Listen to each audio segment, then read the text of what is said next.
Hello, everyone, and welcome to Inside Unreal, a weekly show where we talk everything Unreal. I am your host, Dan, and I'm going to segue here in just a moment to the lovely team that we have for today's topic. But before we jump in, you might be surprised to see me. And with that, I actually have a video that I'm going to go ahead and play here in just a second from Tina to explain this. So without further ado, she's going to take it away. So. Hey everybody, it is Tina, the Unreal Engine Community Manager, and some of y'all may also recognize me as the usual host for Unreal Engine live streams inside Unreal, as well as some of our Unreal Editor for Fortnite streams, like the build-alongs, a couple of the creating in Fortnites, all that kind of good stuff. I wanted to get on to talk to y'all a little bit because things are going to be changing moving forward here, and I wanted you to have context, to not be stuck in limbo. So I have been fighting cancer for the past couple of years, and what I'm going to be doing now is stepping back from hosting so I can focus on health and getting better and resting and recovering. In the meantime, we're going to be handing the torch of hosting over. Don't worry though, once I'm done with everything and I'm recovered and I'm feeling better, you'll still see me around. I may not be picking hosting back up, but I would still love to be able to come on as a guest or for special stuff like the jams and things like that in the future. You'll also still see me at events like Unreal Fest. You'll see me on the forums. You'll see me on Discord. I will still be around in the future. This is not a full goodbye. I won't be able to host, and that's okay. Before we wrap, though, I did want to give a very special thank you to some of our regulars that were tuning into the stream regularly. Some of you almost every single week. So a special call out to folks like Thomas Franklin, Turning Cog, Fluffle Pimp, the Main Stark, as well as there's many others of you too. If I were to list out all of them, we'd be here for too long. But know that I did see and recognize whenever y'all would come in regularly. I appreciated your commentary, you being there, being part of the show. Like I always say, the show is for you, and I appreciate you being there. I hope you enjoyed, and I hope you'll enjoy what's next. I know I will. I'm excited to see what happens with the streams next, and I think you'll like it. But with that, I wanted to say one last time, happy developing, and we'll see you later. Bye, everybody.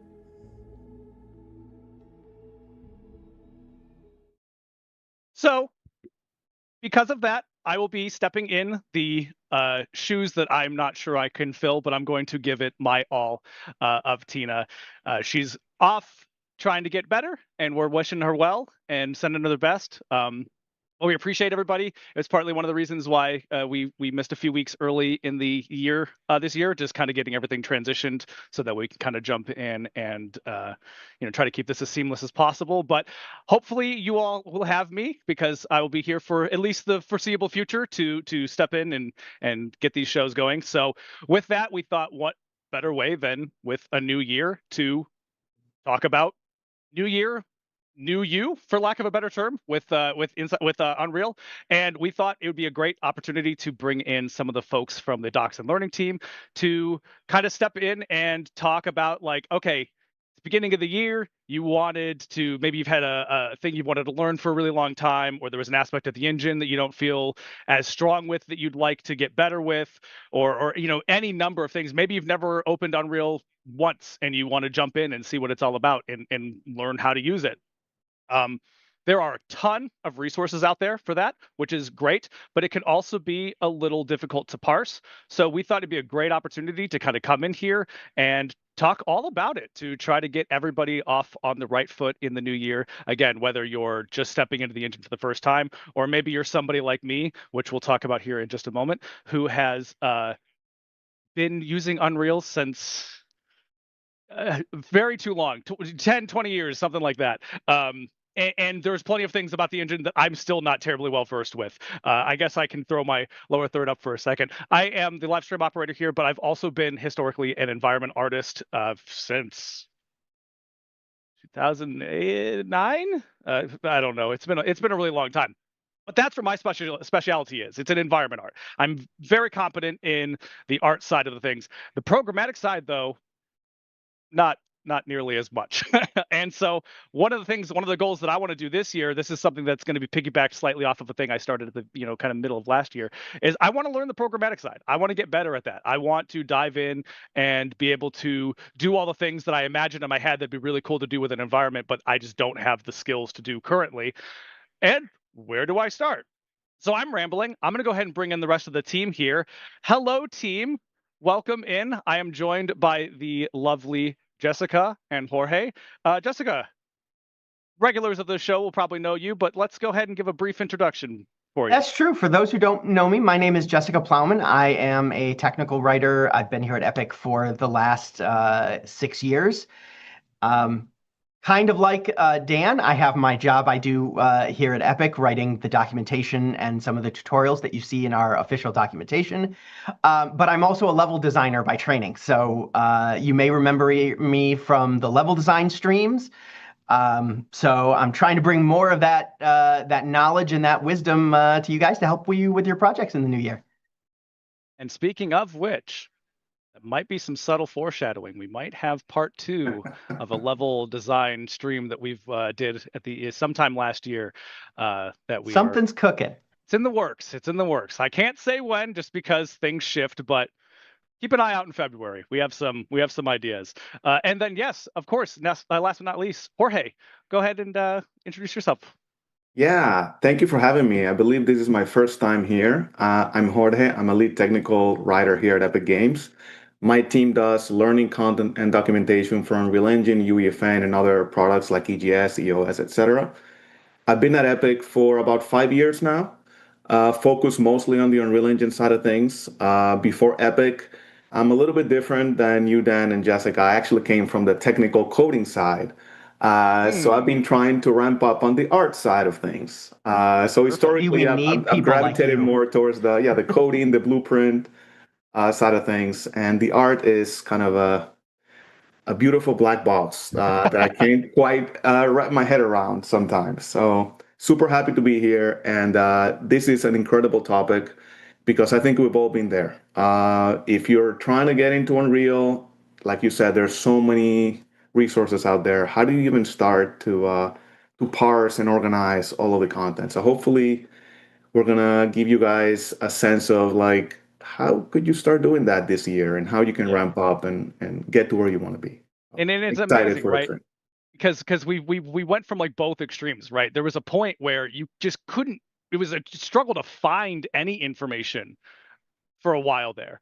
And then as time has evolved, we've gotten to the point where now we have just so much content, so many people, so many devs sharing information and, all that sort of stuff, that we almost are on the other side now where it's like, well, now there's just so much information. I don't even know where to begin or how to filter what is appropriate for me or what makes the most sense or what just might not be the most well-constructed tutorial, because they're out there, right? Like it happens. How do you find that almost path of least resistance through all of this information so that way you can get in quick, limit downtime, and just start doing what you want, to start reaching those goals, as quickly as possible? I mean, I've been using Unreal since 2004, was when I first stepped into using it and teaching it.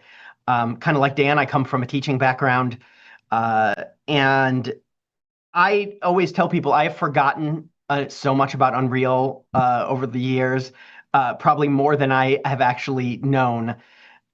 It's very easy for even senior folks to forget. How did I do something in the past? How did I do this? And so this stream isn't just for folks stepping into a new the engine for the first time. It's also for those of us old heads who have been around for a while and it's been a while since I created a material. I forgot how to do material expressions. Let's go back and find some resources on that. Well, and that's something that's important to kind of touch on too, right? Because the engine is evolving constantly. And there have been pretty dramatic changes just from 5.0 to 5.7. I mean, materials is a really great example of that with Substrate. Like, I opened Substrate for the first time and I'm like, oh no. I'm so comfortable in this other material. I don't even know where to begin. And thankfully I was able to find a lot of resources that really helped kind of, smooth that out and make that process really, really simple. But this is something that happens for old heads. You could have just started with Unreal 5 and still have the same problem. And I would argue that that's a relatively recent dive into the engine. Yeah. There's a lot to cover. And with this could also be, if you're like, no, man, I know everything right now, I'm perfect. Wait for future updates. I guarantee you something is going to come down the pipeline. It's going to change things, and you're going to be like, okay, well, I'm going to have to learn how to do all this stuff, which is awesome, right? Because it's ever evolving, and it's giving more tools and more solutions to problems that maybe you had to find a workaround before. And now it's like, no, this is just natively supported. Exactly. That is actually a perfect opportunity for me to actually segue back to you for a second, Jessica, because one of the questions that I wanted to get out before we dived in or dive into this is how did you start with Unreal? What was that like? When was it? Where was it? Was it an easy solution or a seamless transition at the time? Were there roadblocks? How did that look for you? And we can jump in with you, Jessica, first. I love this question. It's a fantastic question because you can ask anyone here at Epic about, hey, where did you start? And you will get so many different answers. The game industry is still evolving in the sense that there isn't a one way in. Everybody has their own place where they start. For me, I kind of always knew I wanted to make games.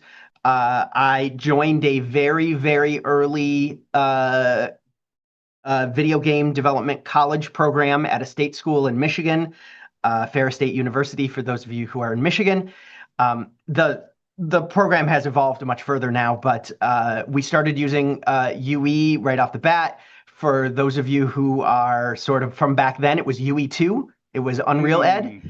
I actually taught it, as I mentioned earlier, as well, to summer camp students. And I have been using sort of UE ever since. I went through UE3. I went through the evolution of Kismet. I went, UE4 and blueprints, and now to sort of where we are now with all of the new tools, control rig, being able to model in the engine. And it's had to have been a continual learning process. And for me, since I started in school, I had instructors that I could lean on, but because the program was sort of in its infancy and sort of video games education was in its infancy way back in 2003-ish when I started, not everyone knew everything.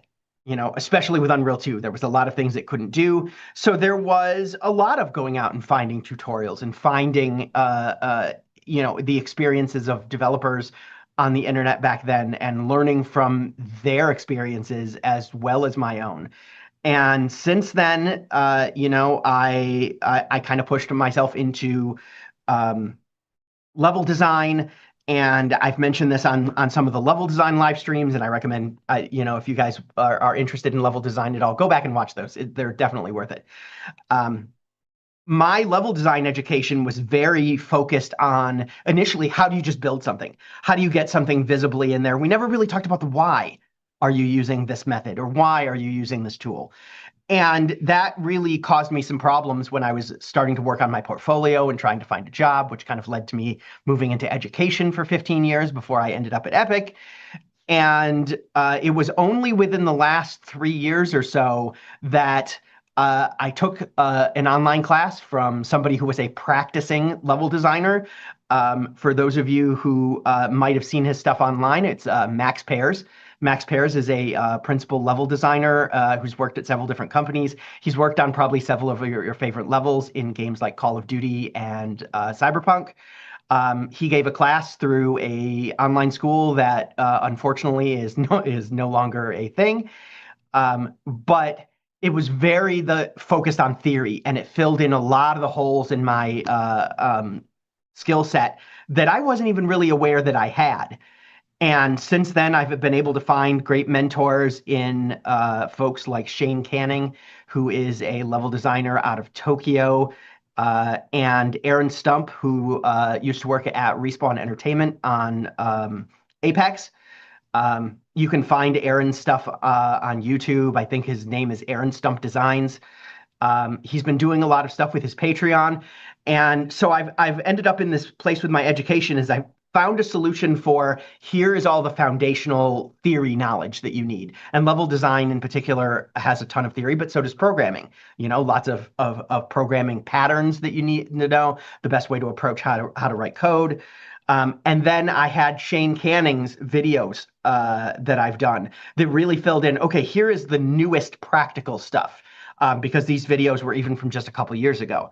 And then I have Aaron with his YouTube videos online right now that is really showing, okay, here's someone who has worked in the industry for about 5 years, and their information is only about a year old, and they're talking about here's the current production method of doing it.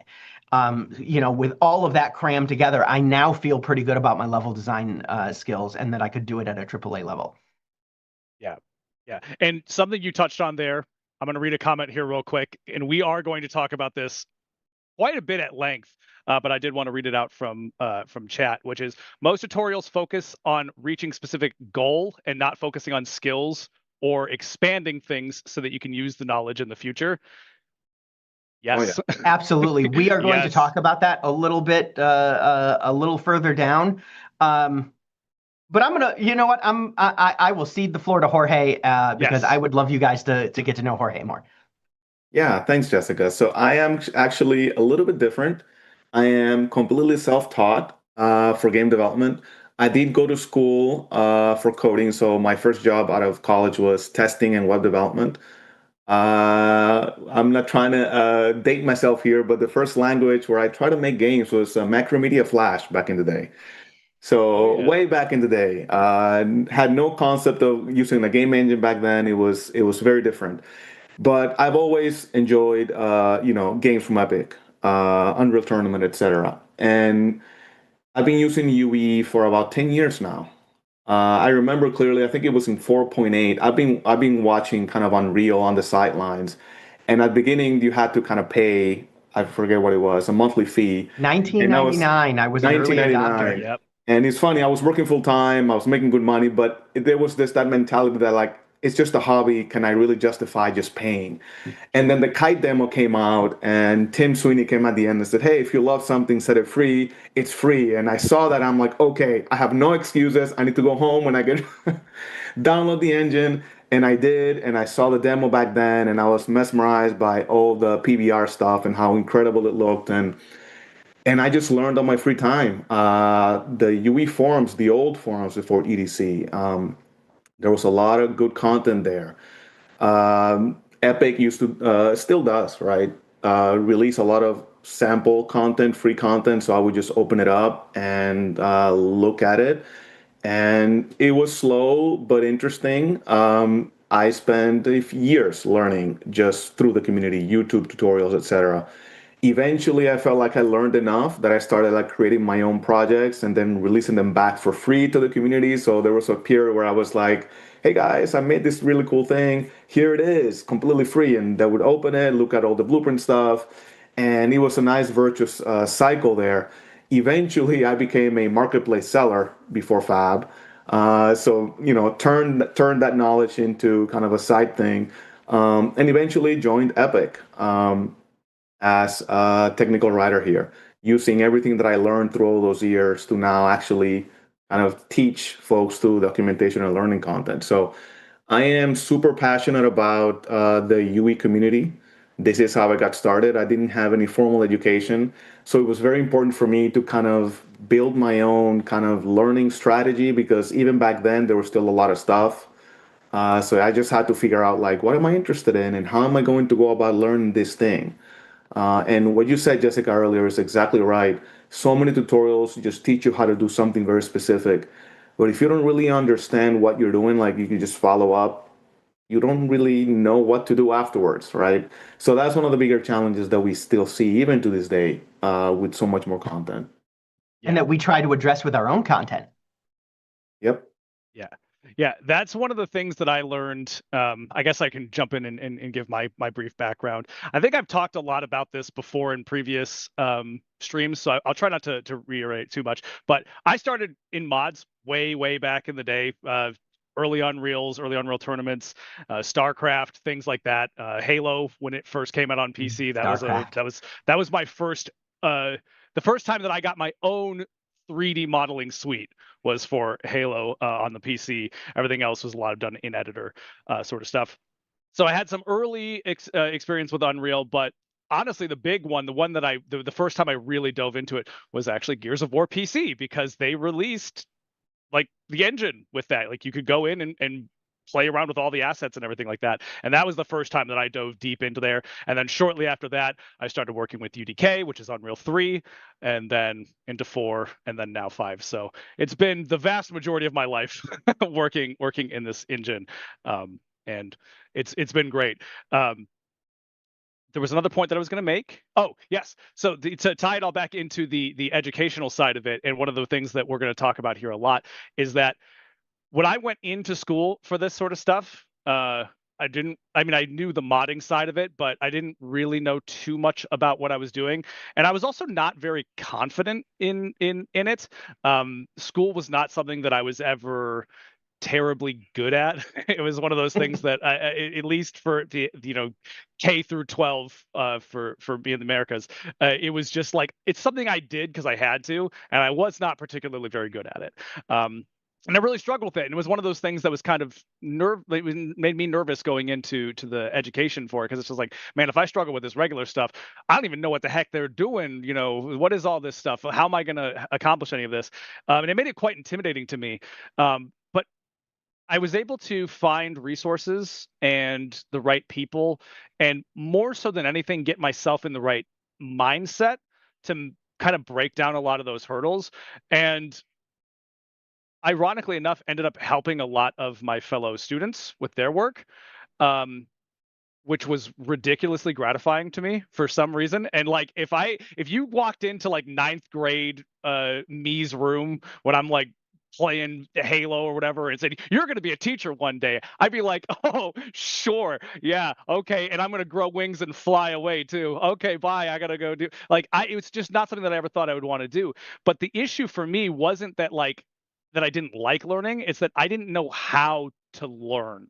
And that seems strange. Like, it seems like that shouldn't be a thing. Like, it should be a fairly simple thing. But for some people it's very easy, right? For some people it comes natural. It's not a process. For other people like me, it is a process, and it's a hurdle, and it took a lot of time to get to the point where like I felt comfortable learning, because I didn't know how to do it. I didn't know what worked for me.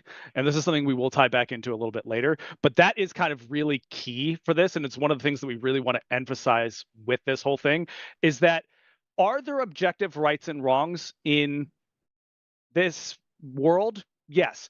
Especially with programming, there's a lot of ways that you really should do things.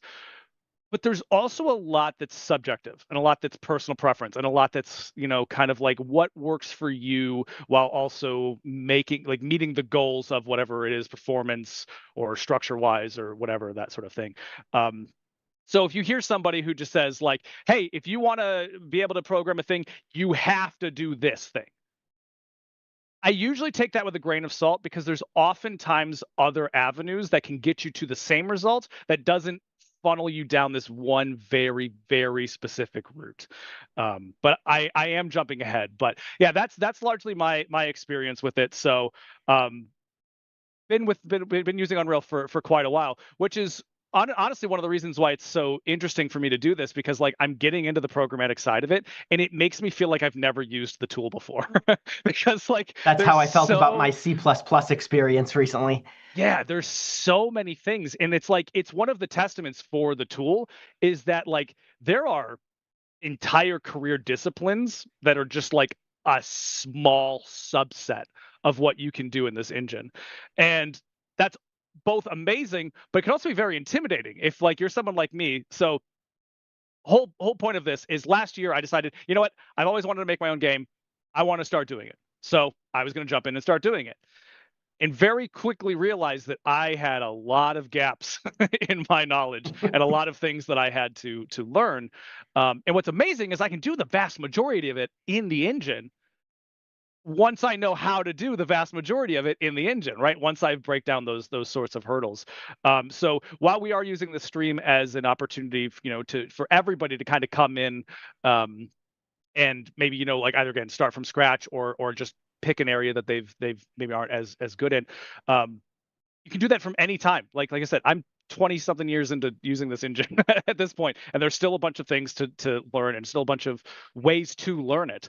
And we really want to kind of emphasize that, and hopefully, if we can, knock down some of those barriers for you as well, because I know they existed for me, and it was very helpful when I was able to kind of overcome those hurdles, and start actually making progress towards the goals that I was trying to do.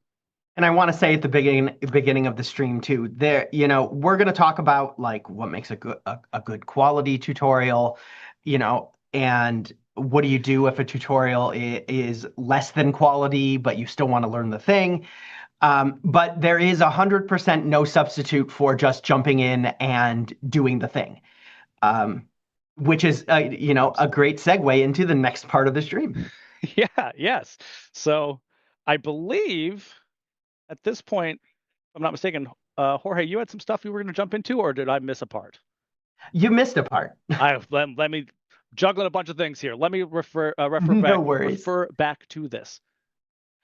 Jessica, this is actually perfect for you because you're the one that I don't want to say brought this phrase to my attention, but brought it up for the topic of this stream. I brought it up. Let's go. Let's go. So what we really wanted to address on the stream today is the concept of tutorial hell. This can be a barrier for new users, but it can also be a barrier for folks like myself who've been doing this for a long time. And you think to yourself, I'm 10 foot tall and bulletproof. I know enough to just jump right into the engine and start doing stuff. And then you start working on your project and you realize, kind of like Dan did, no, in fact, you don't. And you end up in what the internet has colloquially dubbed as tutorial hell. This is when you get into a continuing loop of, I'm going to read this book and it's going to help me. Well, it didn't give me exactly what I wanted, so I'm going to do this tutorial. Well, it wasn't quite what I wanted, and it was written for UE4, so I'm going to do this other thing. And you get stuck in this loop where you don't feel like you know enough about the thing to jump into the engine to do the thing. It can also relate to, I just can't find a tutorial about this thing I want to do, or every tutorial I've done, was bad quality because, as we all spoke about, there's a lot of stuff out there. You as a community, are to be commended. You guys share a lot of information. And, there's, to use a term that one of our coworkers here, Ari, when he does his videos, there's the epic way of doing things, or there's the golden path, which is something we say in the technical writing side of things. And then there's also a million other ways to get to the same place. And some of those places some of those paths are not as great as others. Some of them are not as easy as others. And that becomes even more important when you're talking about programming or materials or things like that, where you're talking about what is the most performant way of doing things. So you end up kind of in this trap of, I can't find the thing, or I just keep doing these tutorials, and maybe you're not picking up on the why, so you don't feel like you can move forward. Kind of like I did with level design in the very beginning. I read a lot of articles and watched videos and stuff like that, but a lot of those things focus on, here's how you do it in the engine. Okay, which is great, but it doesn't tell me, how do you lead a player through your level using cues? What does shape language mean? And, I've written up a tutorial that's on the EDC that covers a lot of those intangible things. So you can always look under my name and find that. You almost kind of get lost in the sauce, as it were. And the solution to that, and I would love to hear from Dan and Jorge on this, sort of what their personal experience with it, is you got to jump in and do the thing. I'm a chronic planner. I'm neurospicy in a lot of ways. And so I remember even in my early college days, I wanted to do the design document, and I wouldn't do the thing until my design document was perfect. I wouldn't do the thing until I knew everything I needed to do it. And, all of us who have dabbled in this sorcery that we call video games knows that you can never know everything. And if you think you know everything, well, you're about to learn a pretty valuable lesson sometime in your near future. But yeah, let me open it to the floor. What are your experiences with tutorial hell? Yeah, I ran into a very specific version of this because I was self-taught and didn't have formal direction where you just go on YouTube and you type in, how do I do X? And there's hundreds of tutorials and you go by like views and comments and you start watching. And to your point, you can follow the tutorial, but when you're done, you're like, okay, I think I can do this. But 2 days later, you try to do it without any help, and you're like, okay, I forgot completely how to even do this thing. So you go and look at another tutorial, and this is kind of the continual thing where you feel like if I just watch one more video, I'll finally get it. And I think one of the root causes of that is that we're not really addressing a fundamental understanding of whatever that thing is. You're looking at something that already kind of assumes a base level of knowledge, and they're just telling you how to apply that base level of knowledge to get somewhere. So you can follow something, connect some nodes, or like follow a Blender tutorial or whatever. But when you go away, you didn't really internalize the fundamentals. So you're like, what was that again? And this Exactly. And happened with me. Yeah. I think you hit on a really good term there. We're talking about knowledge versus wisdom, I feel like. The famous example is knowledge is knowing that a tomato is a fruit. Wisdom is knowing that that fruit does not belong in a fruit salad. You know, Knowledge is knowing how to use a timeline to make a platform move back and forth. Wisdom is knowing that you now just made something move back and forth, so you can use that as an elevator. You can use that as a door, and it covers just being able to use that timeline and blueprint covers a lot of systems. Yeah, so I didn't start completely fresh. So when I went to school, I did take coding classes in school. So I did get some of those fundamentals. So when I started learning Unreal, for the first 3 months, I was struggling with the whole visual interface because I came from written code. Once it clicked, I was like, oh, now I get it. Now I was able to use those fundamentals. But then because I never done art and I wanted to learn to model, so I'm like, okay, I'll download Blender and look for tutorial. Or I wanted to learn photo editing, right? I ran into the same issue. You go online, you're like, well, I don't even know what a UV is. What are you talking about, right? Unwrap the UV, do this. I'm like, I don't. So my solution to that was to get a structured course that taught me the fundamentals. So in the case of Blender, I actually paid for a course online, quite cheaply, by the way. Followed all of the fundamentals. Once I understood like the fundamentals of like hard surface modeling, it just kind of unlocked every other tutorial that just assumed that you knew that thing. So it's kind of the same thing. What you said, Jessica, with like level design. You can learn how to place things in the level, but if you don't understand the why are you doing it this way? You're going to struggle to come up with your own ideas or change whatever that tutorial taught you into whatever you actually want it to be. Even today, you go online, go on any tutorial online that teaches something, you will see comments saying, hey, I got it, but I need to change this little thing. How do I make it do X? Or this That's little someone thing who is not didn't working. internalize it. Exactly. Yes. And if you understand it, you're like, well, that thing is because of this small thing. But if you don't know what you don't know, right? So that is the biggest challenge And is understanding those fundamentals first.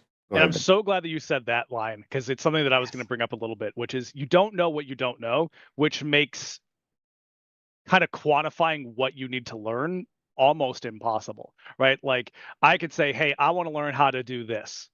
But if I don't know what that all entails, it can be difficult to find a starting point. And then what you might do with that is you might say, okay, well, then I'm just going to Google or YouTube, how do I do this thing? And in that tutorial, you might find your answer, but it'll probably be surrounded by a lot of other things that isn't exactly what you're looking for, which can then you can get very lost in the sauce. And then by the time you get to that point, they might just say, make this node connected to this, add a 5, and you're done. And that may help you, or the 5 is the wrong option for you. I also just want to apologize. My supervisor is being very loud. So if you hear barking and I things like wanted to that, call out the new stream mascot, new year, new stream mascot. Who do yeah, we have yeah. there? So this is my supervisor. This is Remington, and my neighbor is working on their house, and making a lot of noise. And if there is a sound, he must yell. That's just the way it works. It's the way things go. So I will try to keep him quiet if I can. But if you hear barking, I apologize. I have a husky. I understand. Yeah, so that is something I really wanted to touch on, which is the you don't know what you don't know. But I also wanted to throw this back a little bit too, because you also mentioned this here, to something slightly anecdotal. Um, I mentioned if you told me that I would be a teacher, I would say you're crazy. I was a teacher for about 5 years, and one of my favorite things to do with my students, one of the courses that I taught dealt a lot with the substance suite at that time, substance designer being one of the key ones that we would do. And a lot of times a student would be like, I don't know how to make wood. So that they would go on YouTube and they would find, 10 wood tutorials, and 2 or 3 of them would be really not good at all. A couple of them would be okay. And then there'd be a couple that are really good. And they would do it and they would send me the wood and it would look awesome. And I'd be like, great, do it again without the tutorial, and just watch them just shock horror. Like, what do you mean?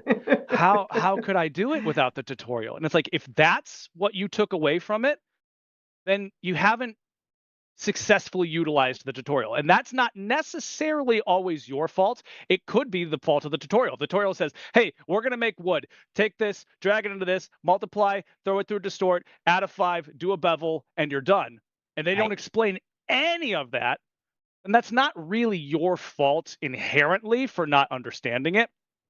But there are ways that you can even take a tutorial that is that straightforward and still learn from it. That's going to take a little bit more discipline on your part, but can be done. This doesn't always work, especially if you're really not well versed and you've jumped into something very deep, like if you go straight into code and things like that, and you don't understand the core principles.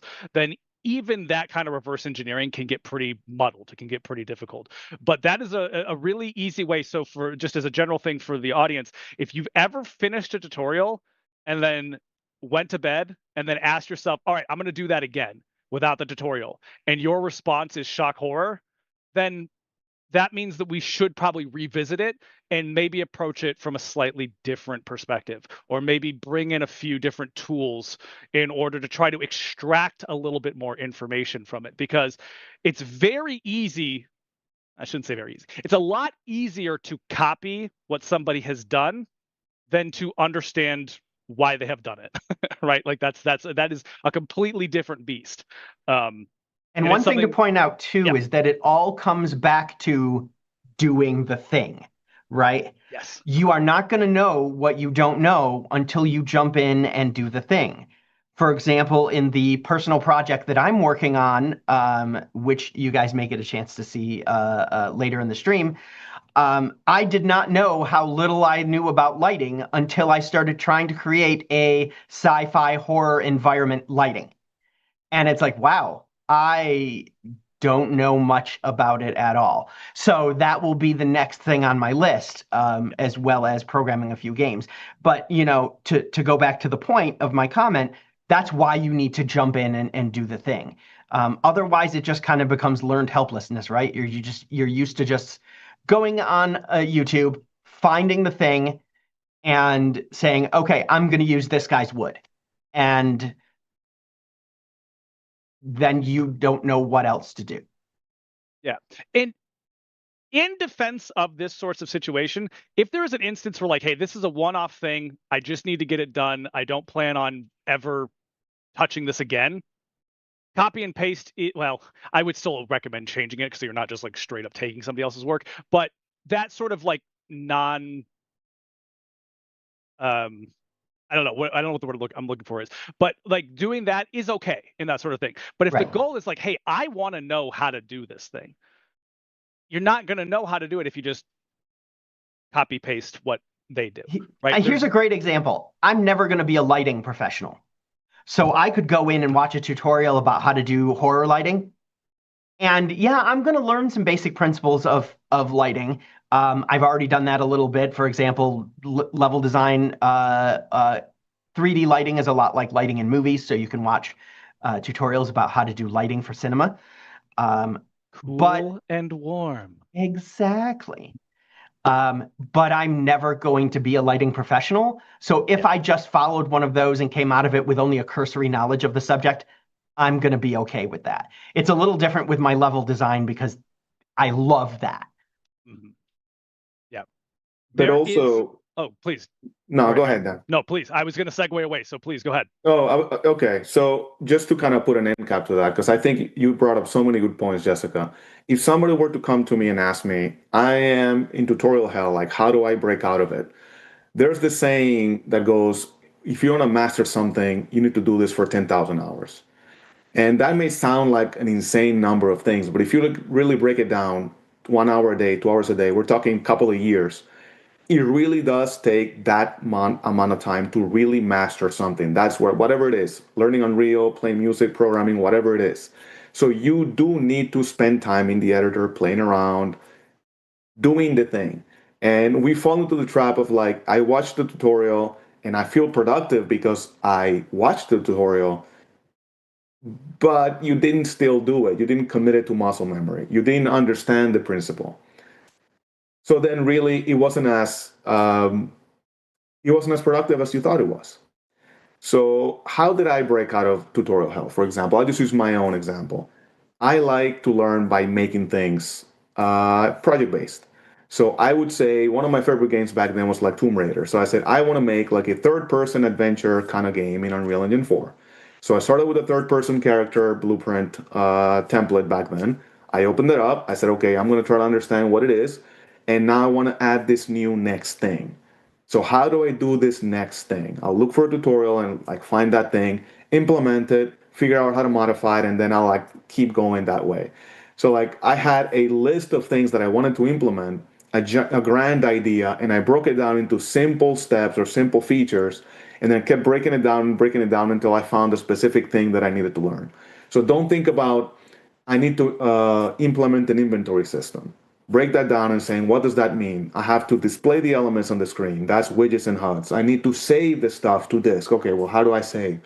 I have to keep track of items. I have to, overlap an item and then register it, right?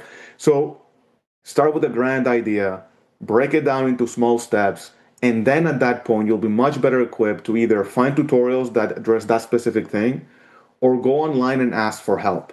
I can't tell you how many times I was on the forums, especially back then I had a lot more time, admittedly, and somebody would come to the forums and say, I want to make Tomb Raider. How can I get started?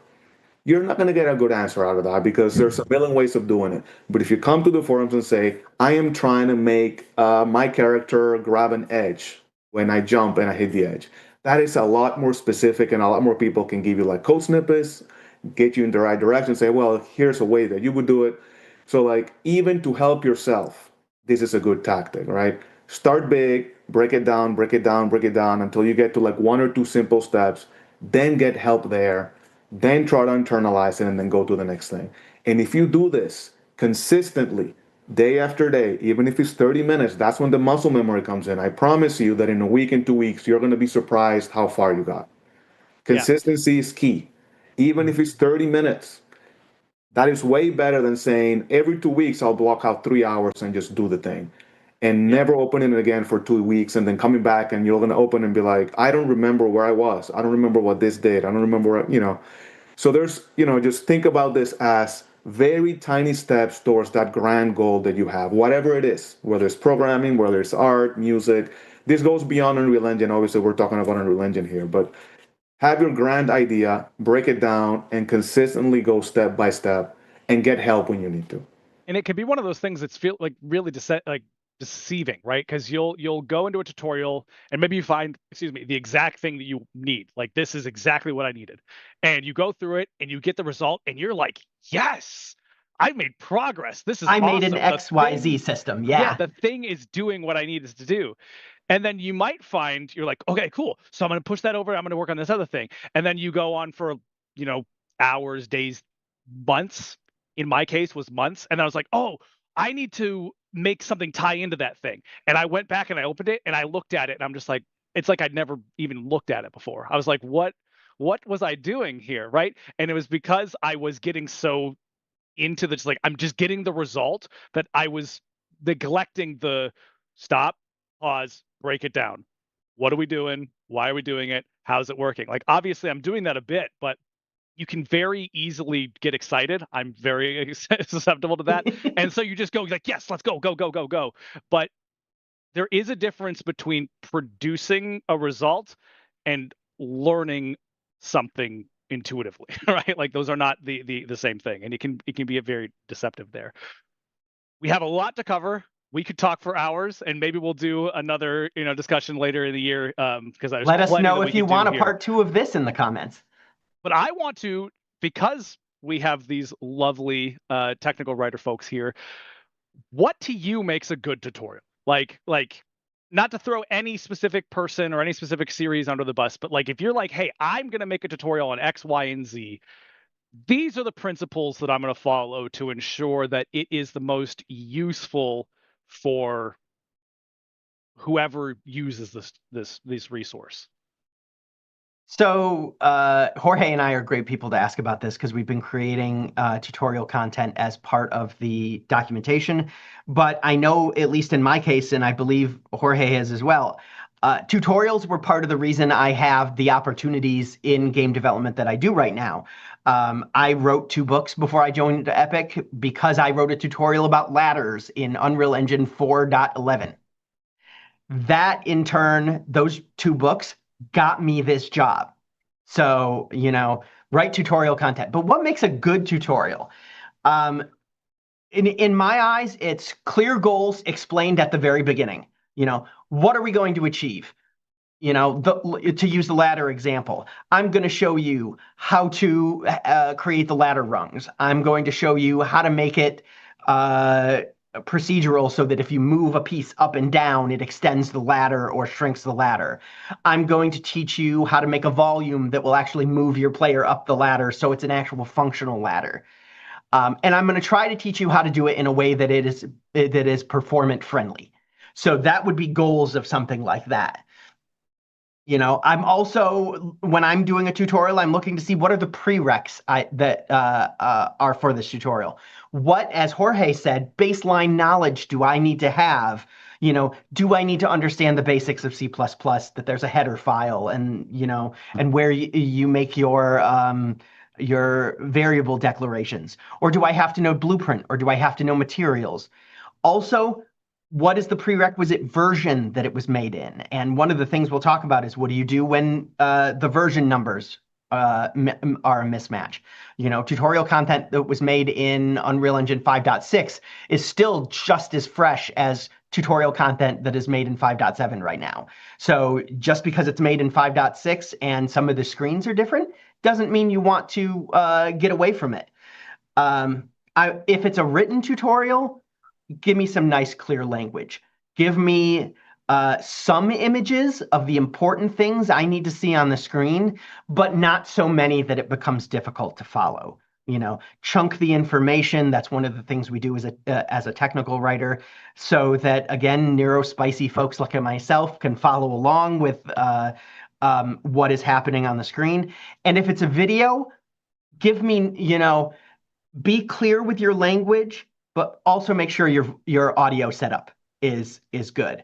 I'm sure we've all run into a video online. I've done this several times, especially with folks that are like, I'm going to show you how to make a whole game over this tutorial series. Great. Everybody loves to jump into that kind of content.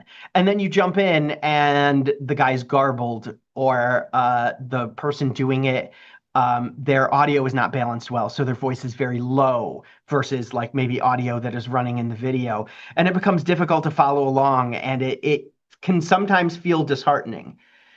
Jorge, what are some must-haves for you? All that, absolutely. And these are more, I don't want to say nitpicky, but it's really nice to have. If you're doing video tutorials, a clear kind of overview, like a 30-second clip of like, here's the end result, is awesome. How many times have I gone through a tutorial at the beginning, and 15 minutes in, I realized this is not what I need, or 30 minutes in, or 2 videos in. And you'll find a lot of these video series, they have like the first intro. In this tutorial series, you'll learn X, Y, Z, and they have like the B-roll of like, here's the final thing. That is so useful. It just saves the viewers time. It makes sure that the people that are going to get the most value out of it actually do look at the video. And also chapter markers if you're doing things on YouTube, so people can kind of jump around to where they need to go.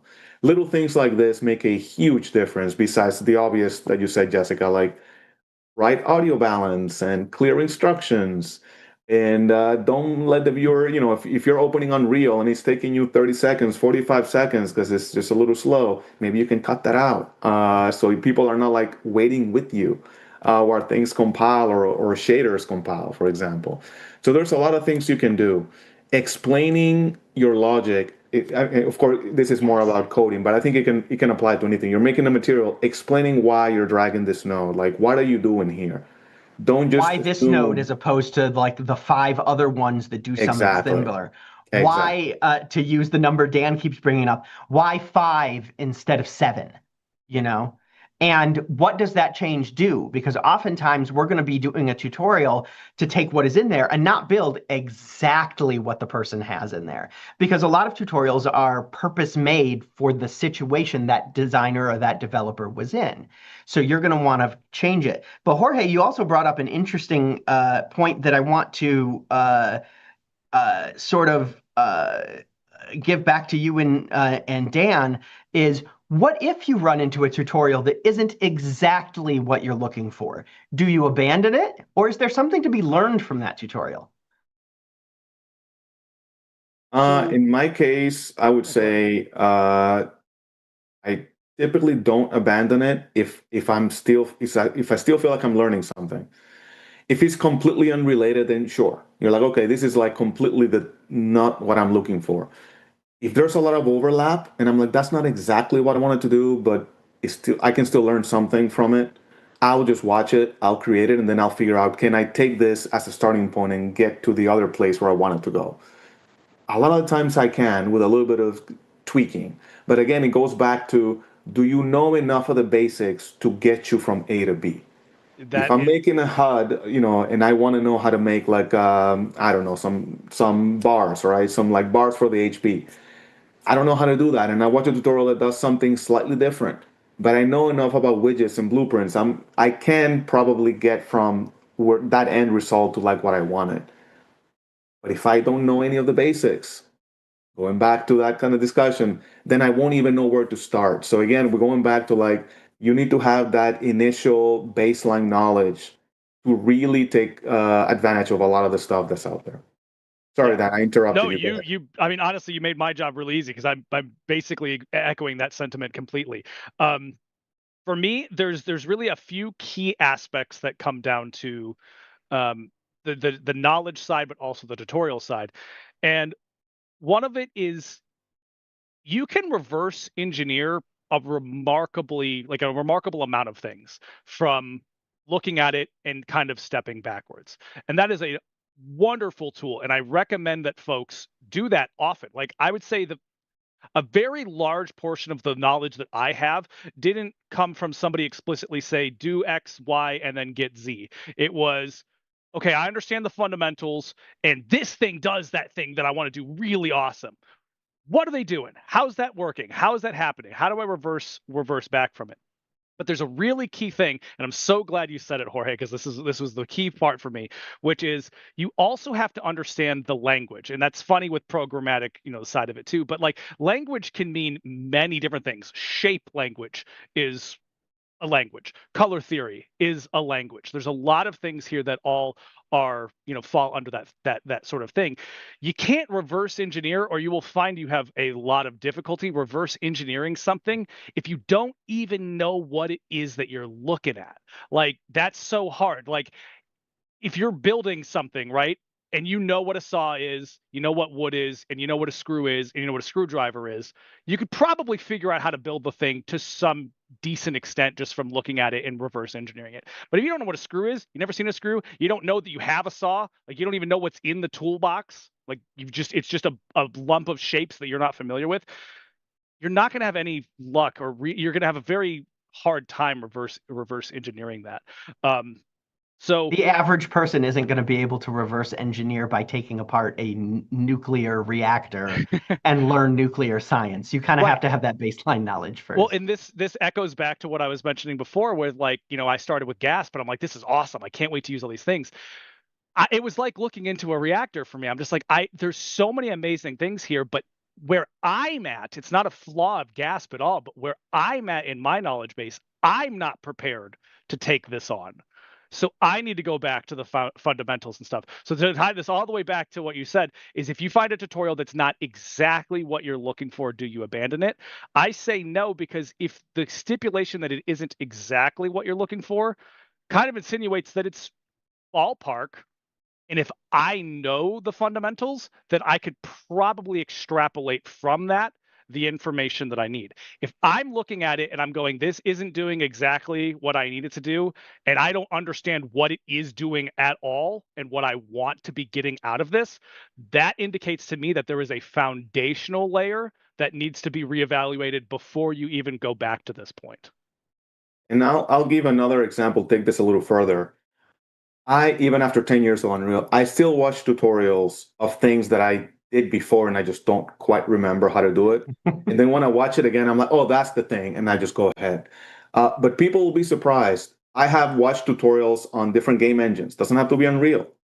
I have watched tutorials about literally just theory. Like at one time, I implemented a version of A-star in Blueprint by reading the Wikipedia formula, which is completely not anywhere near blueprints. If you have that foundational knowledge, you can extract information from a lot of different areas. And you don't need to be like, well, I'm in Unreal Engine 5.7. I need the tutorial and everything to be exactly. If you've got the basics, you can watch an old tutorial for UE4. You can watch a Unity tutorial. You can watch a Blender tutorial, whatever it is. You can go online and find formulas and use that as a foundational knowledge to get what you want, right? Look for quality information. And if you can't find it from the latest and greatest for UE, you can probably find it in some other source and you can probably translate that into what you need. Again, granted that you have those basics down, which is kind of, we keep hammering that part down. And as someone who finds learning the basics to be maybe not the most interesting thing, that is something that I personally have fought against a lot in the past, because I'm like, I probably know enough, right, that I could do it. And I very often find that I don't.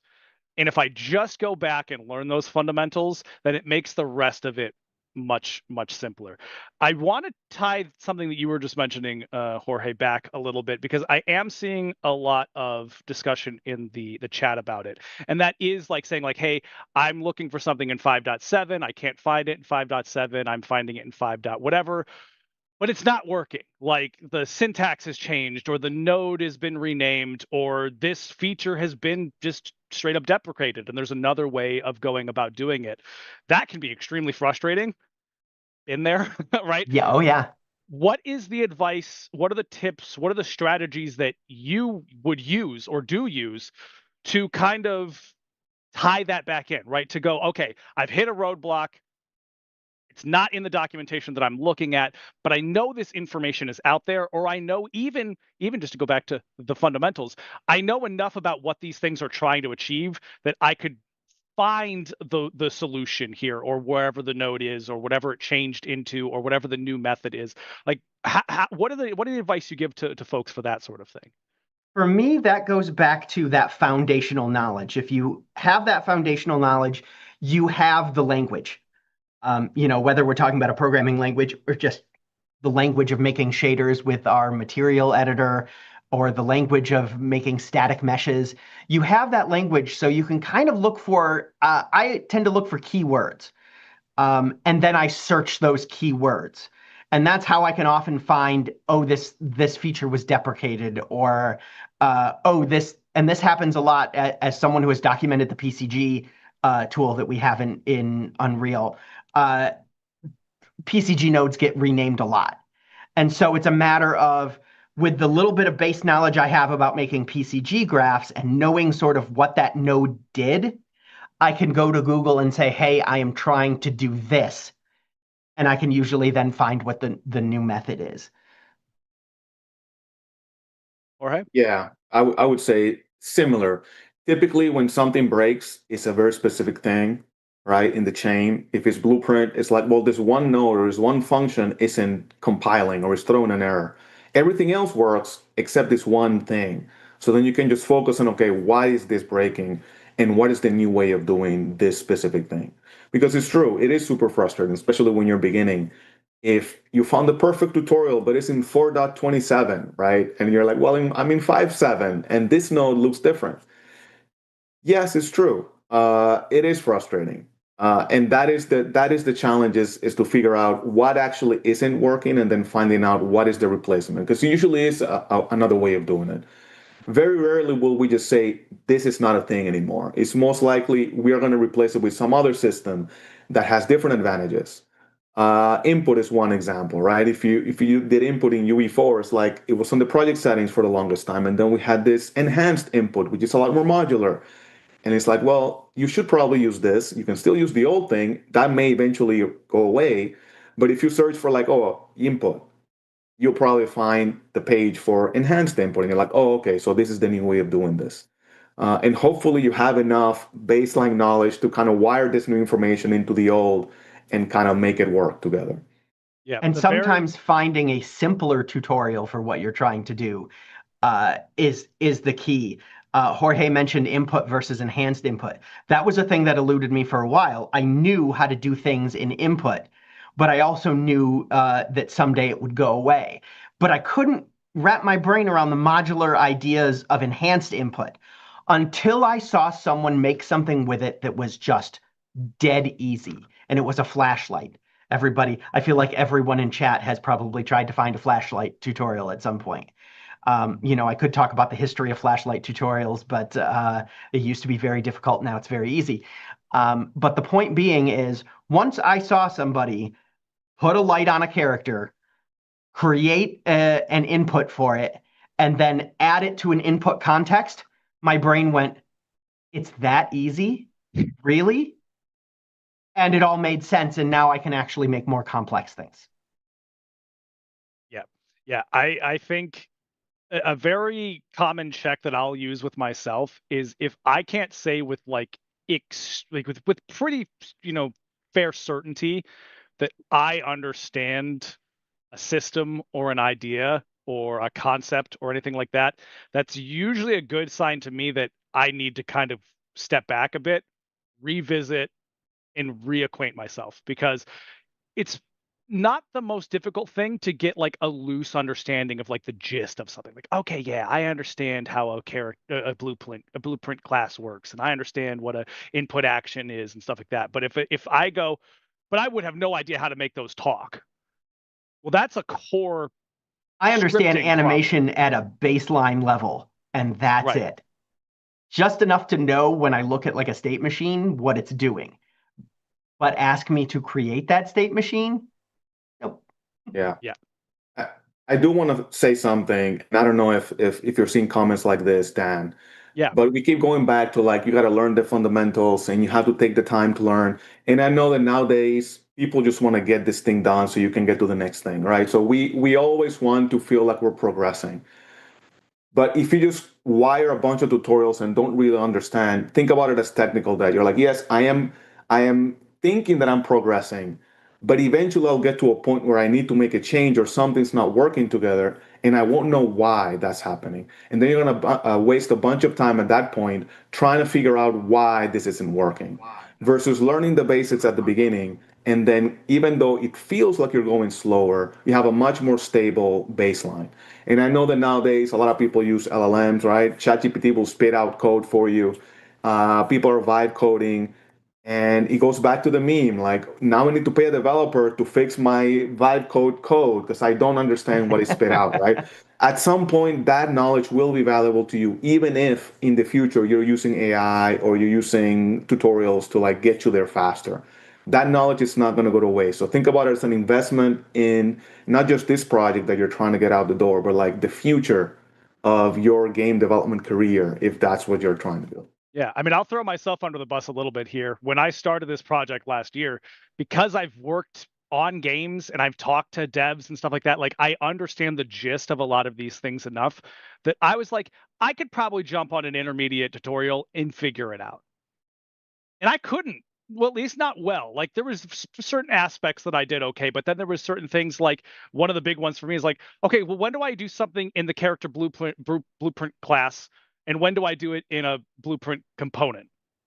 Like when do I separate that sort of thing? Those are like a little bit more, and it's still fairly simple, but those are a little more refined questions that like my gist didn't really understand. So then I would find one tutorial that would do it just all in the character blueprint, and then I would find one tutorial that's like, nah, man, we're making 5 blueprint components, and we're gonna reference these into that character component, and we're gonna do it this way. And I'm like, that seems like the better option, but I don't know the specifics of how to integrate that, and I don't know is there some, like is one of those actually make more sense on the character? There's like so those are foundational things that I ended up going like I don't want to spend all this time doing all these basic things, so I'm not going to do that. And then I ended up spending way more time doing it wrong, not understanding, stumbling in the dark, trying to figure it out, than it would have taken me to just take a 2 or 3 hour basics course, learn all of these rules, and then just fly. So sometimes it might not be the most like exciting idea. It's really the better choice to just kind of go back to basics and do that, even if it may not feel the most fun. You might find you're like me in that case where that becomes an issue. Now, that's not true for everybody. Some people figure it out and they go and they fly and they've cut out the middleman and they're just going. But if you end up like me where you're finding like that's what you're doing, that's a pretty good indicator that maybe we need to take a step back, even if it's not the most extravagant thing in the world, nail those fundamentals, and then revisit this, because then you might go, oh, I know exactly that thing I want to do in the blueprint component, and this I'm going to do in the character blueprint, and I'm going to do that in the level sequence, and this is going to work, and I'm going to be done in 15 minutes instead of the 3.5 hours that I spent fumbling about. I do want to address a comment that I saw in the chat, in that, there is a difference between spending your 10,000 hours, if you will, learning all of the basics of animation just so I can look at the animation control rig stuff, for instance, and say, I can make this thing move because bones are there. There's a difference between getting so granular about it, like I'm not going to go take a physics class before I learn to make something explode in Unreal. But I am going to learn the language that Unreal uses about physics, like force and gravity and newtons and, those things, so that I can understand what Unreal is trying to do. Now, that's not to say it doesn't benefit everyone to learn some 3D math if you're going to be doing things like VFX or animation. But you don't have to get so granular into a subject that you, again, get lost in the sauce. Yeah. That's true. I want to say one more thing, and then Dan, I think we probably should move on, because I have a lot of stuff that I actually do want to share that we do have. But I will say one more thing, because we keep talking about spending your 10,000 hours. And again, I go back to a lot of people struggle with motivation. Like, okay, well, I want to make this, I want to make my version of Call of Duty. And you're telling me that I got to start with this super simple thing that I don't care about. Like, how am I going to get to the 10,000 hours if I can't even make myself sit there? I don't want to make Pong. I want to make the next Black Ops 7. So my advice, and this is just what worked for me, was finding a project that I'm actually interested in and chipping away at it slowly. So I never cared for Pong. And if you go online, you'll find a lot of people, to your point, Jessica, but like, start with Pong, and then start with this one, and then start with this one. And they give you like a prescriptive list of these are the games. And I'm like, but if I'm not interested in the first 3, my motivation's gone. So I would say, what do you want to make? Start with your big idea, and then chip away very slowly. Get those small wins. That's going to keep your motivation high. And that's going to get those hours in the editor. And that's going to take step by step. That motivation is key, because nobody else, at least if you're doing the self-taught way, the way I did it, nobody's going to be kind of telling you and holding you accountable. Like, did you spend your 2 hours in Unreal today? Like, it's just going to be competing with all your other stuff. So if you're not, unless you have an accountability buddy, and then you're doing that for each other. Unless you do like that, a supervisor, right? Yell at me every time I'm not working. Yeah, but if you're not itching to go back to Unreal because you want to add the next thing, then think about why that is. Because when I was learning, I was at work and I was thinking like, I can't wait to get home, do all my stuff, and then sit down at night so I can add this extra thing that I wanted to do. Like, I was itching to do it.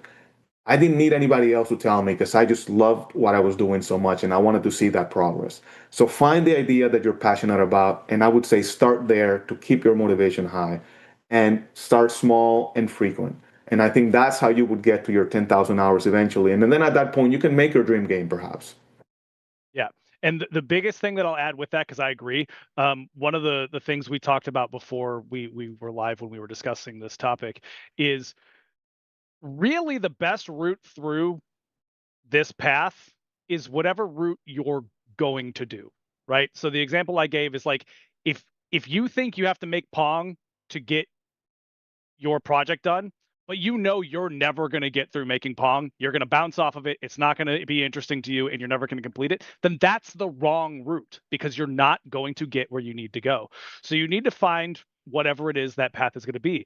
For Jorge, it was like starting the project and then, taking it piece by piece. And that's how I think, like, what works for me with regards to that. But one catch that I will say that you have to be careful of is tie it all the way back to the beginning where you don't know what you don't know. So you can look at this project, be like, cool, I want to make this. It needs to do X, Y, and Z. But there's like X point one, point two, point three A, within that you might not know. And that could be a hurdle for you. So that's another example where like referencing like, okay, like again, that character blueprint thing to blueprint component. I don't know which one's the right way to do there. So I need to go and figure out what those do and why they do. And that is a very simple thing. And you might go in there and realize like, oh, there's actually another feature, or there's another thing, or maybe you should be using a data table instead of a character blueprint component, things like that. Those sorts of things will then kind of unfurl and unfold. But you have to be very mindful of those sorts of things because again, you don't know what you don't know. And it's easy to miss some of those foundational things in that process if you're not thorough. Totally. With that, I know Jorge has brought some stuff that he wanted to actually show off. So, yeah, we're about an hour in. I think it's time to jump into that. So, let's do it. So I will actually. We went a little longer than I expected. So I will go through a lot of this stuff a little quickly because I think we should probably have some time towards the end for questions. But if you can go ahead, Dan, and show my screen here. I'm going to go through some things that, again, if somebody that is new to Unreal, that is trying to get in 2026, comes to me and says, how do I even start? There is a mountain of information, all kinds of things. What can I do?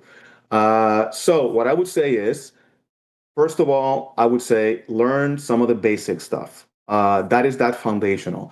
So if you can put a link on the chat, Dan, as I'm going through, there's a series that is on our EDC community side called Begin Play.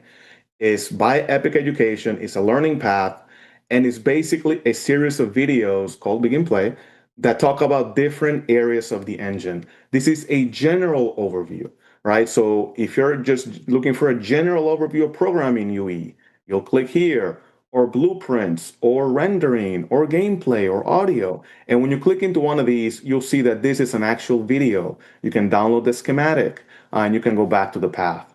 So even if you're not, for example, a programmer, it may still be worth your time to spend the 45 minutes just to understand the structure, the different pieces that go together. Unreal Engine is a very, very big, complex tool. It's a professional tool. You will never know it all, but it's good to understand even how things work. Even if I'm not an animator, just understanding how animation ties into Blueprint and VFX and whatever, right? That is, as an aside too, useful. I'd like to mention that is hugely helpful when you reach the professional level. When I'm doing level design work here at Epic, it actually really helps me out that I'm an Unreal generalist on top of being a level designer, because I need to know as a level designer what I'm asking the artists to do, what I'm asking the folks who are creating the materials to do, what I'm asking the programmers to do when I say this thing swings from the ceiling at this moment. If I don't understand the basic language of each of those disciplines, then when they try to talk to me about, okay, what exactly do you want? Or they come back to me and say, the engine just can't do that. I'm going to be confused. Yeah. Yeah. So this would be kind of like the first place I would recommend you start if you're brand new to Unreal Engine. Another really, really good resource is the gameplay framework documentation that we have. My experience coming to Unreal Engine 4 the first time was opening the third person template, looking around the scene and seeing a very kind of basic level, pressing play, and all of a sudden a character pops up, a camera manager pops up. All of a sudden I'm like moving around. I'm like, where's all this code coming from? Where's the player? I don't see it in the level. Where's this thing? And then I look at the outliner and a bunch of stuff is there that wasn't there before. The reason for that is because we have a gameplay framework in Unreal Engine that organizes the way that you should make a game, basically. Things like what's a game mode? What is the game state? What is an actor? What's a character? Game state? What's a player controller versus a pawn? Like just that basic understanding of, and you can see kind of a nice schematic here of like how things relate to each other. That is something that I keep seeing people get tripped up even to this day because they just don't understand. Or if you're coming from a different engine that doesn't have this structure and you have to like come up with it from scratch, we have something here. Now you can take this and use it in different ways or modify it, but at least having the high level understanding of this is kind of the way things are will help you kind of speed up a little bit of that initial hurdle, that initial kind of steep learning curve that you see when you come into Unreal. Yeah, I want to jump in very quickly here. This is a really great example of what I was talking about with you don't know what you don't know. This, I knew probably 90% of all of these features, but there was that 10% that I just wasn't as well versed on or had maybe completely flown under my radar. That was like an integral piece to something that I was trying to do. So this is why we, when we say we push the fundamentals, I don't want to make it sound like you have to spend, 45 days of actual time learning every single foundational thing for every single piece of the engine. But this core foundation is a really great example of something that's not a huge lift, but opens the pathway to everything else and keeps you from kind of starting with knowing 9 of the 10 steps. Here's an excellent example of it. Score counter. If you're starting out and you're like, oh, I'm making Pong, I want to make a score counter. Where do you put that score counter? You can, in the old way of doing things, put it on the character. But if your character is destroyed, you lost your score. You may want to put it in the level, but we've stepped away from having level-specific code. And what if you want your score to carry over into the next level? So if you read the gameplay framework documentation, it actually explains what things should be stored where. And you learn that your score counter needs to be stored in something like the game state or the game mode so that it carries over to different levels. But as a newbie, like myself at the time, creating a score counter, you would never know that if you didn't look at this documentation. Yep. You might be muted. Oh, sorry, I was muted. Thanks, You're Dan. good. Yeah, another thing we hinted at is, you may also consider some paid courses. There is a lot of really, really detailed courses, structured courses that are quite cheap. There are websites out there where we can get a class. I got a 40-hour Blender class when I wanted to learn modeling for like $12 years ago. And that was the best time investment because it took me from zero to now I get how to do some basic stuff. So I have here a tab, and Dan, if you can put that in there, we do have a free game design certificate course in Coursera. This is actually in conjunction with us, with Epic Games.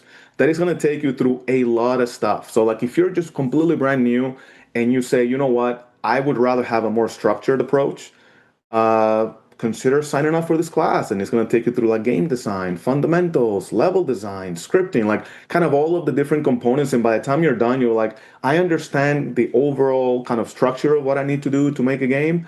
And you can see here, apparently the next session starts today. So perhaps you won't be able to make it for this session, but maybe for the next one.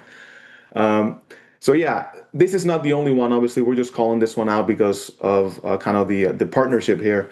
But there are plenty of websites, and I will tell you this: sometimes spending the $10-20 to get something structured will save you so much time, and is so worth it than going aimlessly and trying to find the right way of kind of structuring yourself. So it depends on kind of what your goals are, and you know yourself. Do you need a little bit more structure? I would say this is an excellent way of starting. Something else I wanted to mention here is looking at assets that are already built, projects, opening the project and kind of mucking about and seeing how other people did their thing. If you go to Fab to this link, and Dan, if you could again, please put this on chat. If you go to the Epic Games kind of seller page in Fab, there are a ton of assets here, projects that you can download completely for free, open it up, and see how somebody here at Epic did the thing. So I want to call out a few things like Stackobot was recently updated in November of last year. If you wanted to make a platformer, maybe start here. And you can download this thing completely for free, press play, and it's a full game with a full game loop where you have, coins to collect. You have a full game loop where you can die and restart. You have environmental hazards. You have physics interactions. And then from there, you can be like, okay, well, how does the Stackobot blueprint work? How are they doing the little rocket ship thing? And then you can kind of go down that line. Some people just learn better that way. I did this myself many years ago with a lot of the stuff that Epic was releasing. So just wanted to call out Stackabot. If you're interested in like platformers, this is great.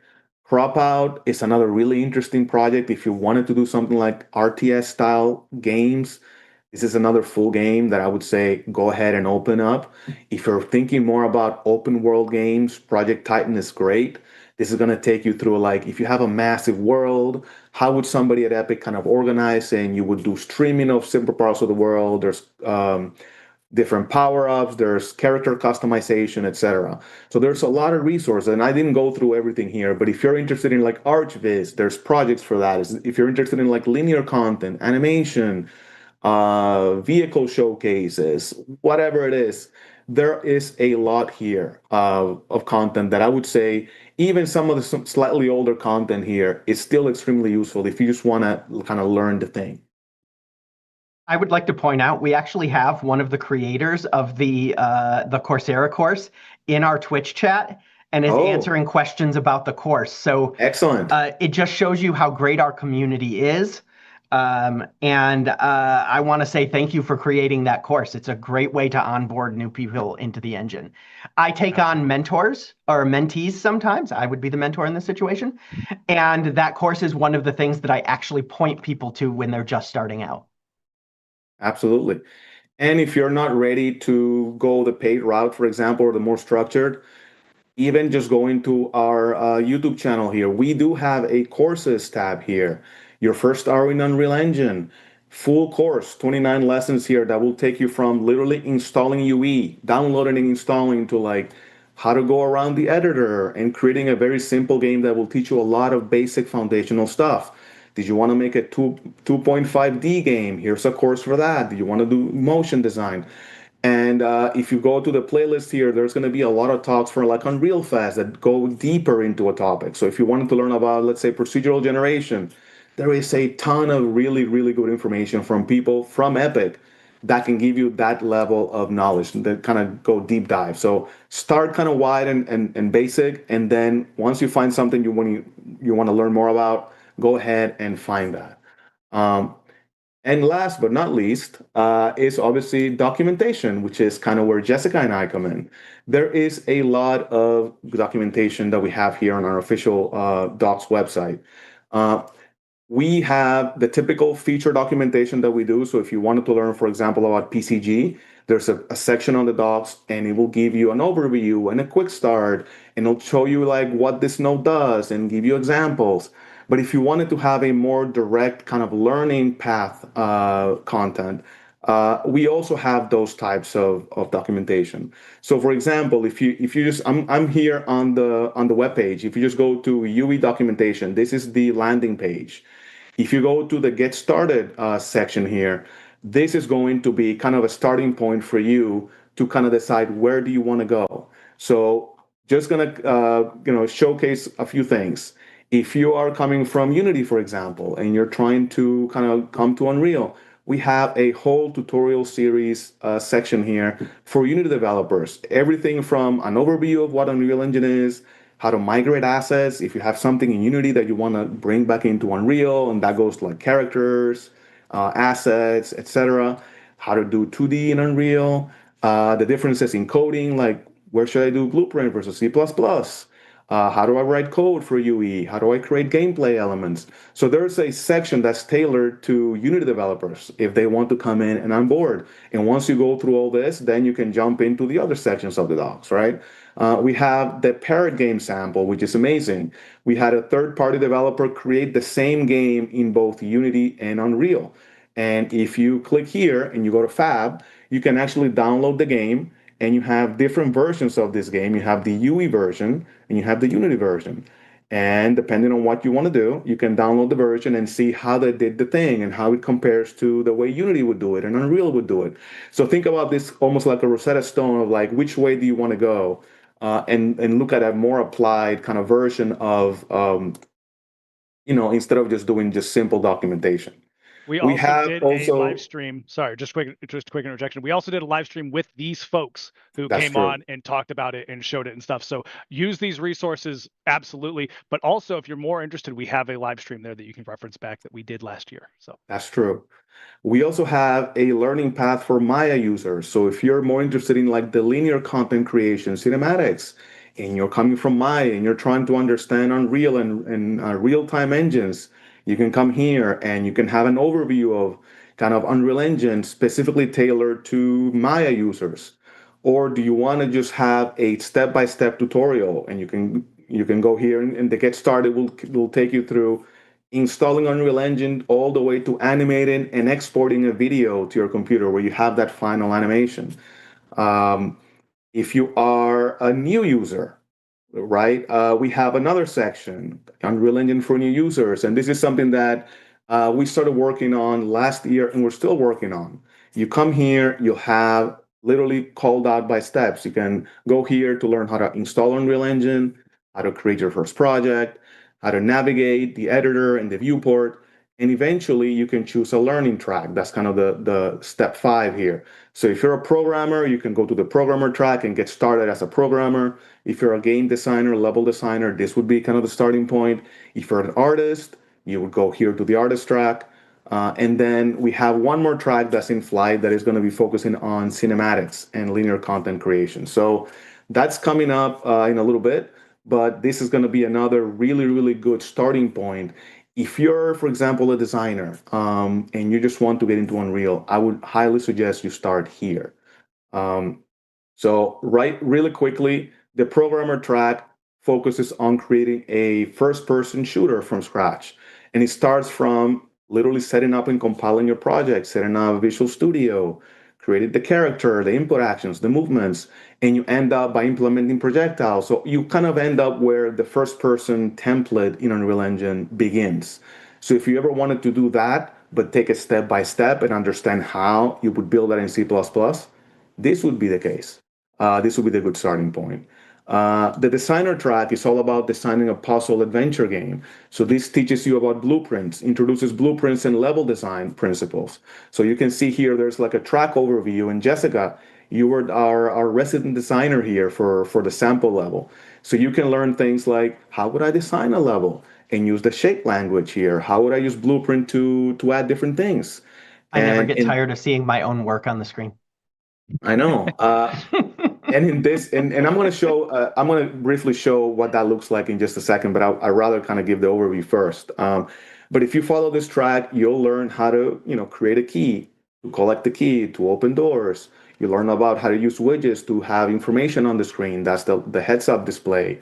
You'll design, cube puzzles where you have switches where you can turn on and off different elements.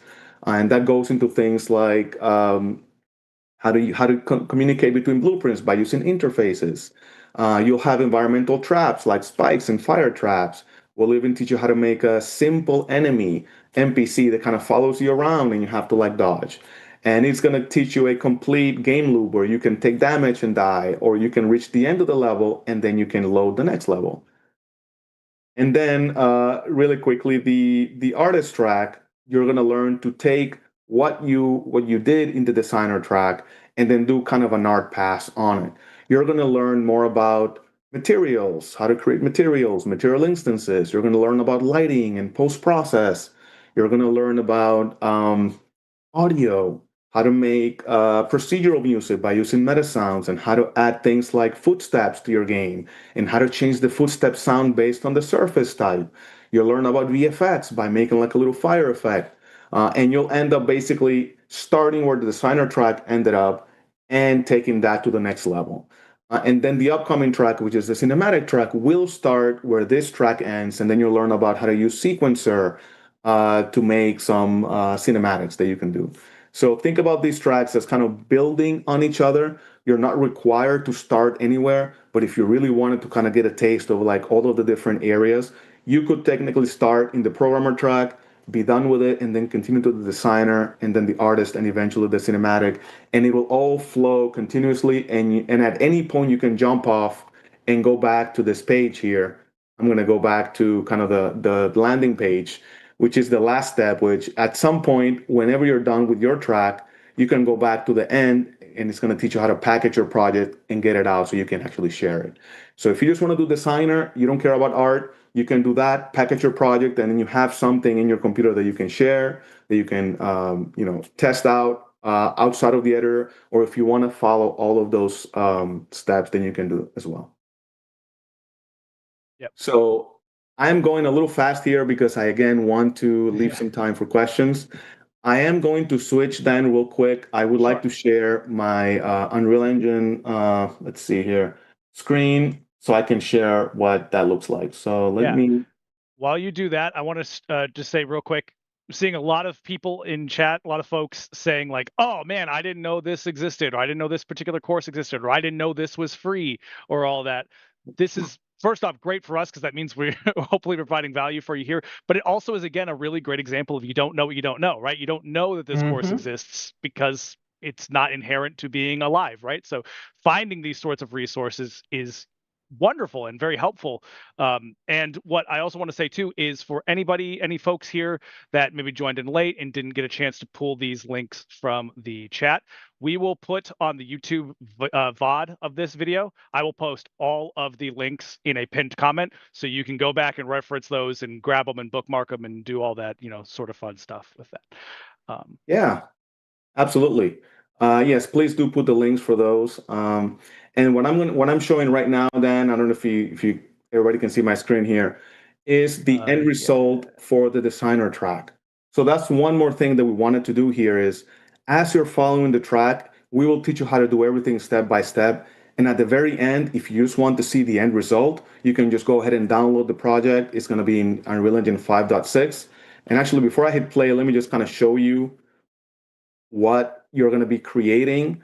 I have some bookmarked camera angles here, so you can get a taste of like, this is kind of what you're going to be working on as you're going through the track here. You can see we have some enemies there, and here's the end result.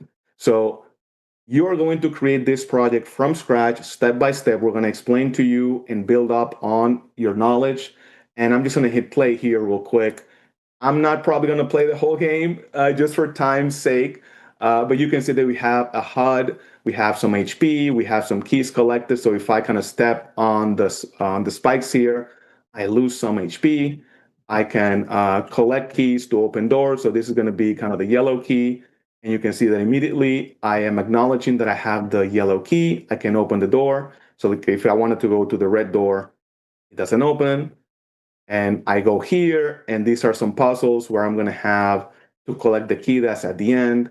There are some switches here that activate some blueprints. So you're going to learn all about blueprint communication.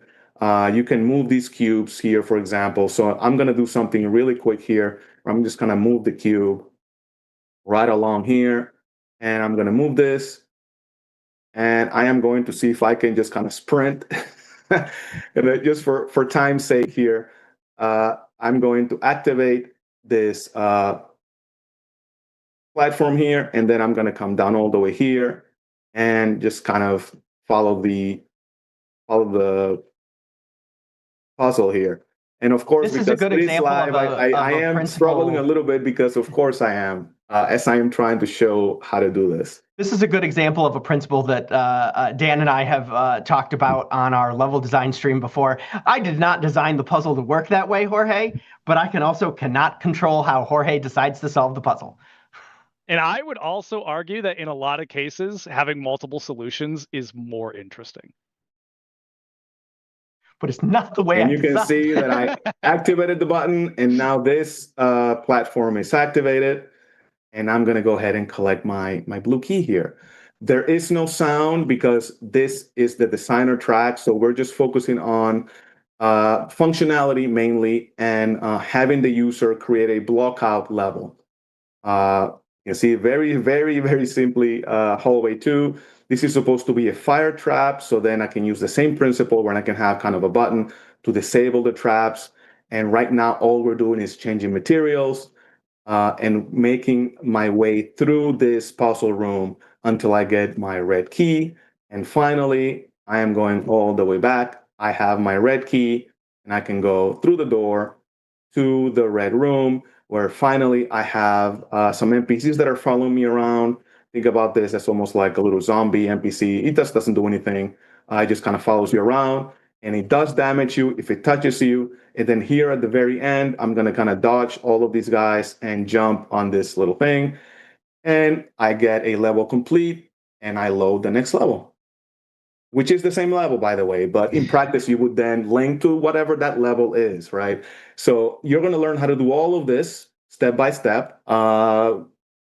And you're going to end up with something like this. And if you just want to, again, start kind of from a complete project and break it down, this is one of the ways that we talked about. You can just go to the docs, download this project that I have right here, and just open the blueprint and see, like, how does this door actually work? How do you detect that you have the right key, right? The different colors. You can go ahead and do all that. Really quickly, I do want to show you the artist track, because now that you've seen what the designer track ends up with, I think it's going to be really interesting if we do the same thing. So Dan, again, let me go ahead and stop sharing, because I am sharing my other version of Unreal. Change streams here. 1 second.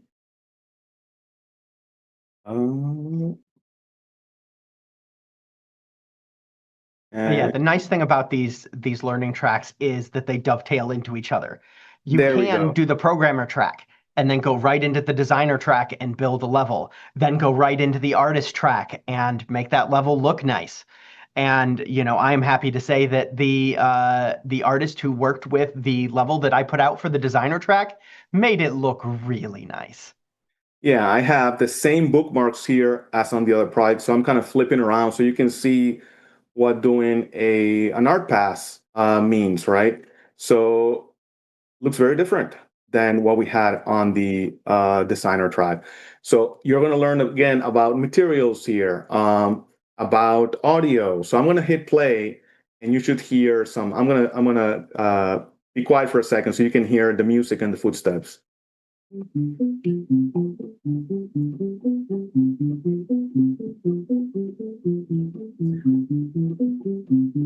So as you can see, it's the exact same thing. It's just designed in a much nicer way. You can see the same room here, but now it has a lot more verticality. The design language is consistent. It mimics a lot more some of the templates that we have that come with Unreal. I'm gonna do something real quick here. I am going to turn off the music because it's very hard for me to talk as I am showing this. But yeah, you can see how obviously the level looks very different. We are using the same elements, and we're teaching you how to change the materials, how to do things like this translucent material, how to add footsteps based on surface type. So you can hear here. You can see that we have some lighting, emissive materials there. We have some slightly different meshes that we're using. We're using the colors as well, complementary colors, as you can see here, to make some changes. I don't know if I want to go through the whole puzzle here, Jessica, because it's going to take some time. Let me see. I'm not going to hold it against you. Yeah. What I will do, just for brevity's sake, I'm going to cheat a little bit. I'm not going to collect the keys, but I am going to start where my camera is, just so I can still show you a couple of the rooms here. So you can see, and if you hear, there's a sound for the fire here. And then I can turn off the fire traps, and the fire dissipates here, and it's going to be kind of the same thing. I'm still going through the same room and opening myself a path. And I can take damage, just like before. And we've added a way for the HP to kind of regenerate itself after a few seconds. You see that we have an effect on the screen. I'm going to go back to this room here real quick and hit play. The room is completely different. You can hear a different sound here, kind of like a gravel sound. The NPC is kind of following me around. I'm going to go really quickly through here, go down the steps. I'm going to try to dodge them here.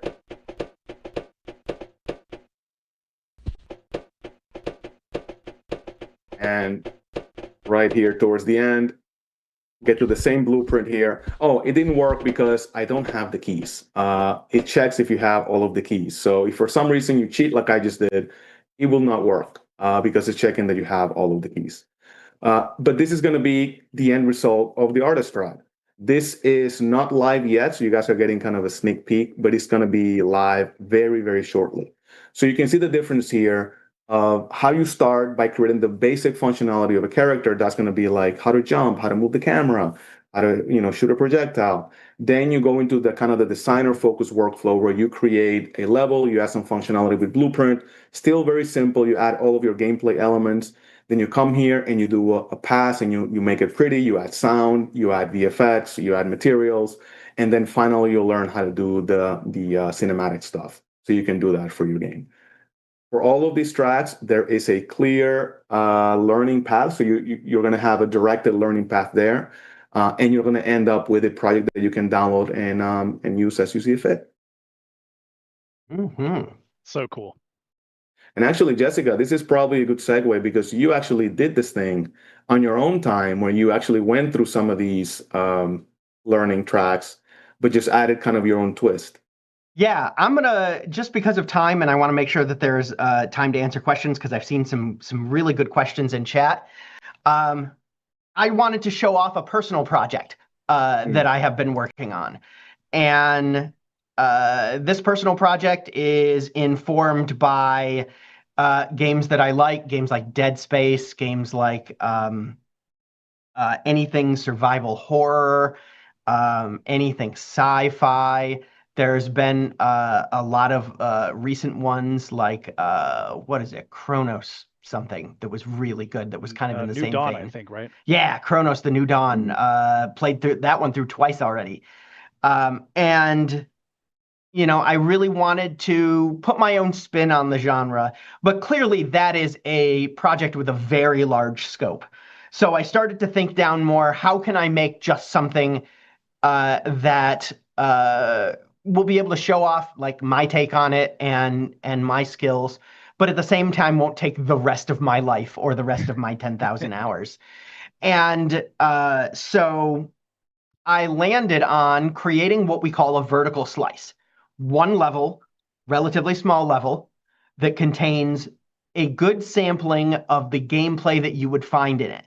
And the other purpose of this project was to prove to myself and to the community that there are enough tutorials out there and enough information out there that you can create exactly what you want 100% from tutorials that are online. So I started in the most logical place. I started with the programming track that we released last July and created this. Do we have that on the screen yet, Dan? No, your share went down. I think you got to Oh, okay. I will reshare then.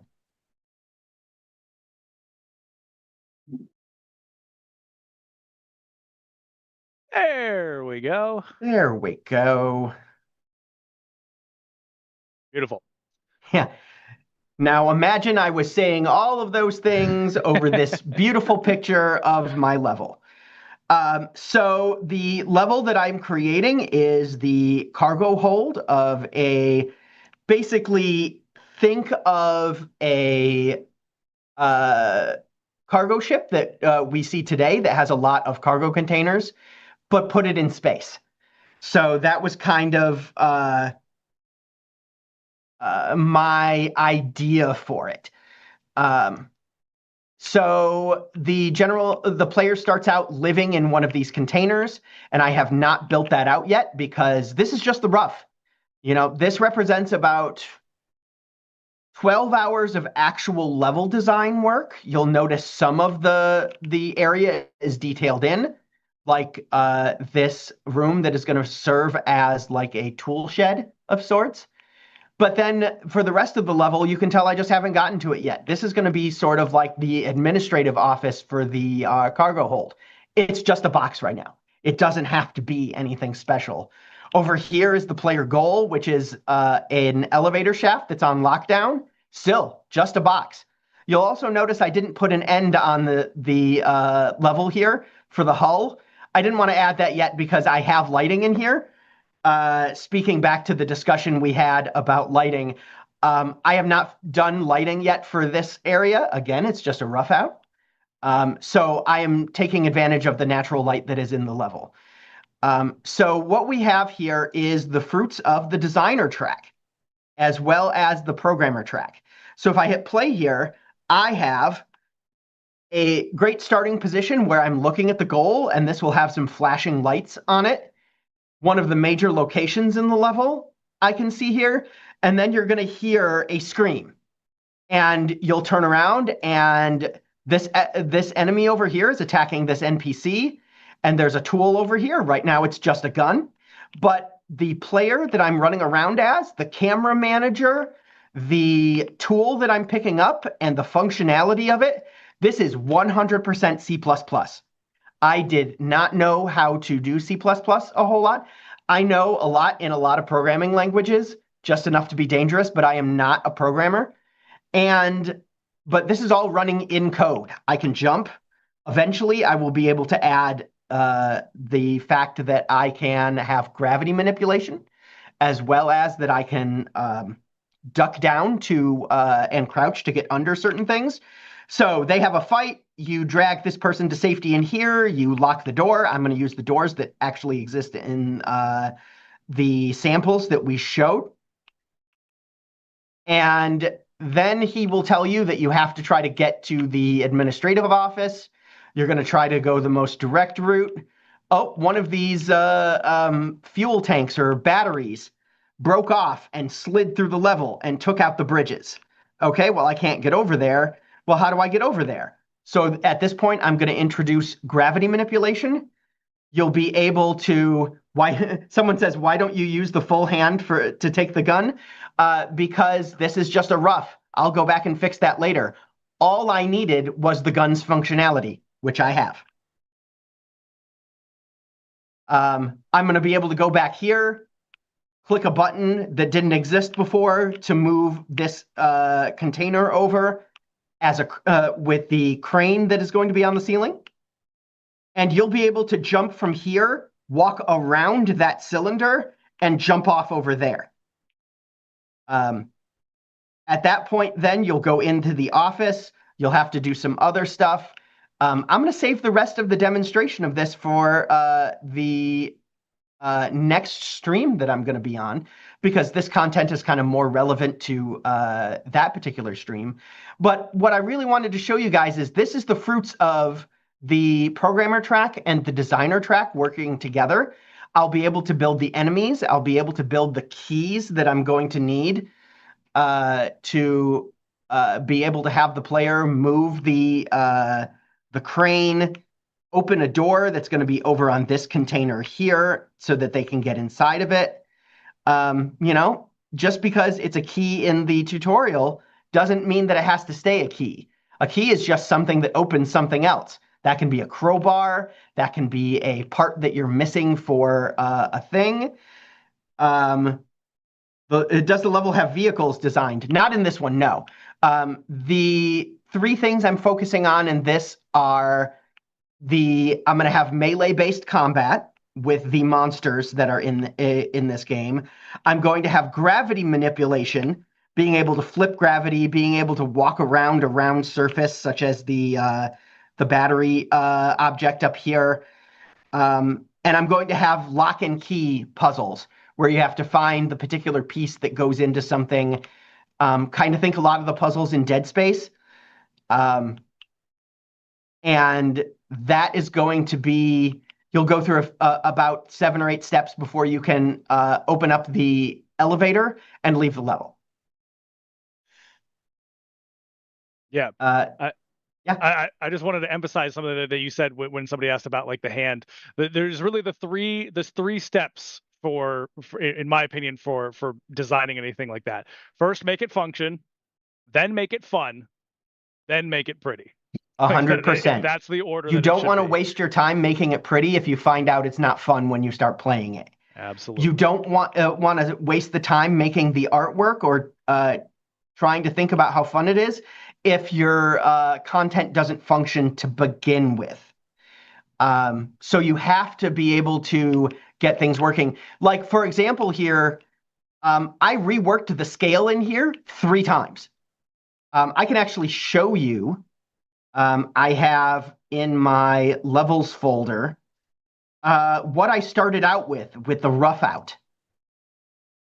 You'll notice there is no hull to this ship. The boxes don't look like anything.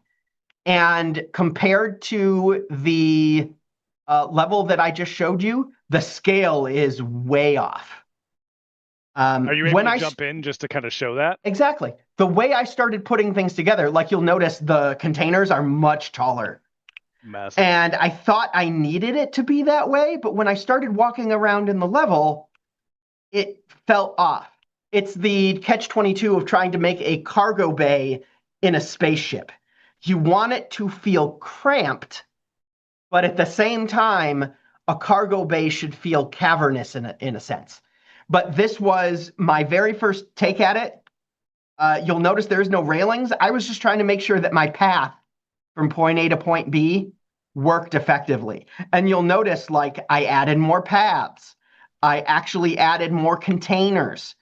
I tried to make a wraparound section back here and then abandoned that idea because the level was starting to get too big. This is kind of meant to be a vertical slice, not necessarily a level of the whole game. Even this platform in the version I showed you is much smaller.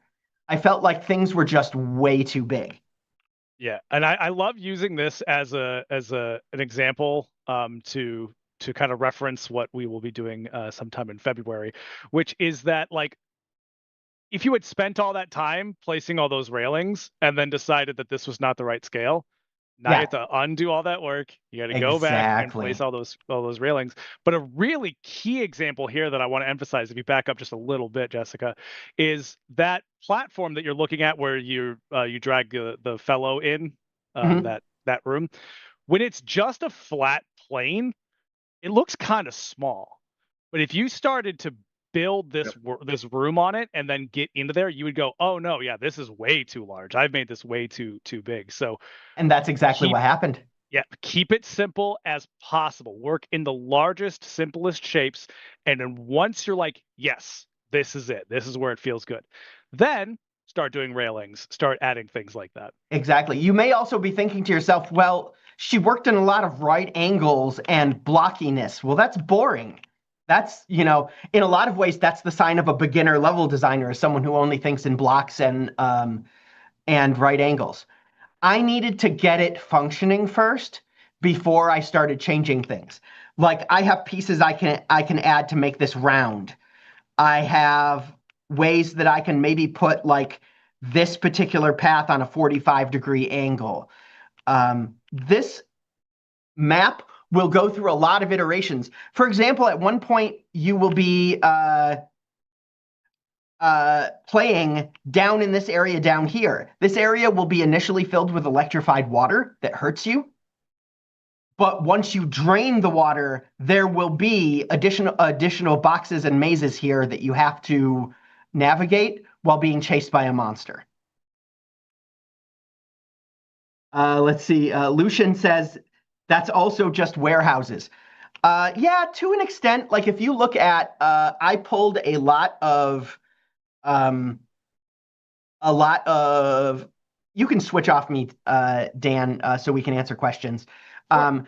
I have looked at a lot of concept art from games such as the Dead Space remake, looked at a lot of things from Chronos: The New Dawn, pulled a lot of artists' renditions of things. so that I can get an idea of it. And there are ways to make levels in general that are blocky not feel blocky. Things like adding trim, things like adding rounded door frames. A lot of level design is fake it till you make it, and there's a lot of ways that you can fake it so that a square room doesn't feel square. And I'll be using a lot of those. Like around the hull pieces, there'll be ribbing so that it feels almost more hexagonal, as opposed to just being blocks. And I will be using catwalks as well. That middle layer that I just showed you guys, that's only one of 3 layers. As I mentioned, the area that will be filled with water will have its own almost like POI down there, as well as there will be catwalks that you can't get to until you flip gravity and you're walking on the bottom of them. It's been a really interesting like design exercise. Yeah. But I want to leave time for questions. No, that's awesome, and I'm excited about it to see that. And I know we keep alluding to it, but keep your eyes out. We will almost assuredly have a live stream in the relatively near future that'll dive more into these sorts of things. Let's see. You have clean image of the style version for colors in 3D final version. No, not yet. I'm working from a top-down sketch that I made. I have essentially a 3-layer top-down sketch, which I believe I can show in February. I'm looking forward to showing you guys more progress in February as I work through more tutorials, and I can kind of give you an idea of what tutorials I'm working on. Someone else says it's C++. Is that available to download? That's the programmer track that Jorge showed earlier. Those links will be available in the YouTube VOD description, as well as someone else might be able to share that. But that is now in the documentation, and you can actually make with the programmer track a player that is spawned entirely with C++, that can pick up tools, that can create tools, so it has an inventory, and can operate a tool. In my game, the tools are going to be things like crowbars and things like that. You're going to be using them to make melee damage. But also one of the gameplay aspects of it is melee isn't the only way you damage enemies. It's going to be trap-based combat. You craft traps and lead or push the enemies into the traps. There will be no guns in this game because in my universe, you're on a ship and you don't want to shoot guns and accidentally pierce the hull. I may have a part where people get blown out of an airlock at some point, because that's cool. And you don't want to give like an infinite ammo rocket launcher and just start going willy-nilly everywhere with it? No, because I think that really wouldn't work well. Will there be explosions? Absolutely. There will be exploding traps, but maybe not in RPG. You got to find like a hidden Easter egg level where if you take like enough explosive barrels into like one part of the ship and find a way to detonate them, that you just end the game there. My God, I have grown up on Doom 2016, Doom Eternal. You just made an excellent comment about Easter eggs, and I will definitely take that to heart. Yes, we love it. For the folks that are still here, we are getting pretty close to the end of the stream here. We'll try to squeeze in a little bit more time. If you have any questions that you'd like the team to answer real quick, just put in brackets question there so that we can collect them. We have collected a few questions up to this point, but a lot of them are not really within the scope of what we're covering here. What we really want to focus on for this stream specifically is tutorials, resources, docs, any questions you have like that for the team. As a reminder, these are the technical writers that do a lot of that work. So anything docs related would be a really great topic for this. As for the other questions, we collect them. We try to get them to the appropriate teams when we can, but I'm not going to ask Jessica, a team about, I don't know, meta sounds or something like that. Honestly, I saw one question about, does the tutorials that we were showing address PCG? No, they do not. That's more of like an intermediate skill, and we're hoping to potentially address that at some point. We have some plans for 2026, 2027 that we'll see if we're able to get to. But if you go into the PCG documentation, I have 2 or 3 tutorials that I've written in there. They aren't labeled tutorials, but like in the overview at the bottom, it teaches you how to build a really simple forest. There's also a tutorial in PCG about making a fence with PCG that is entirely procedural. That was a fun tutorial to work on. I loved doing that. I love procedural stuff. One day I'll be doing procedural levels, but you lose some of the design aesthetic there. Yeah. Just looking through a couple other questions that might be coming through. One other thing that I want to do too, with regards to this, and this might be something that is maybe more for the VOD, but I would really like anybody viewing this, if you have topics or questions or things that you want to see more of on this stream, like, hey, I would love a deep dive on X topic, or can we revisit this thing, or could you have somebody from this team come to talk about these things? Just whatever you're wanting to see more of from Inside Unreal throughout this year, we would love to have that sort of feedback. So please go to the VOD, go into the comments section, post those sorts of things. We're going to gather as much of that information as we can and see how much of that we can make happen, because I know that I selfishly have a few things and a few irons in the fire for some folks that I'm trying to get on, but we also want to make sure that we're, getting you folks the content that you want to see too. So anything that you're interested in, let us know. We can't guarantee that we'll be able to act on all of it, but that sort of visual is helpful for us. So. I love to be here, and I may have convinced Dan to do this stream, but it didn't take very much. No. You say you convinced me, but I think I also have convinced you. Oh yeah, there's a reason why we always go over when you and me, and especially Tina, are here. Yes. But here we are already over. Let's answer some questions. We are already over. So what we'll do is keep putting your questions in there. I want to do a couple just around the table things real quick while the team is still here. Is there anything that we haven't touched on? And I know that's probably a loaded question because there's probably 10 million things, but is there anything specific that we haven't touched on at this point that you'd like to say while we're here? Any other points? Oh, I know we've covered quite a lot. Yeah. Jorge? I'll say something real quick, and this is more general. You'll be surprised at how aware we are internally of what the community is talking about, asking about.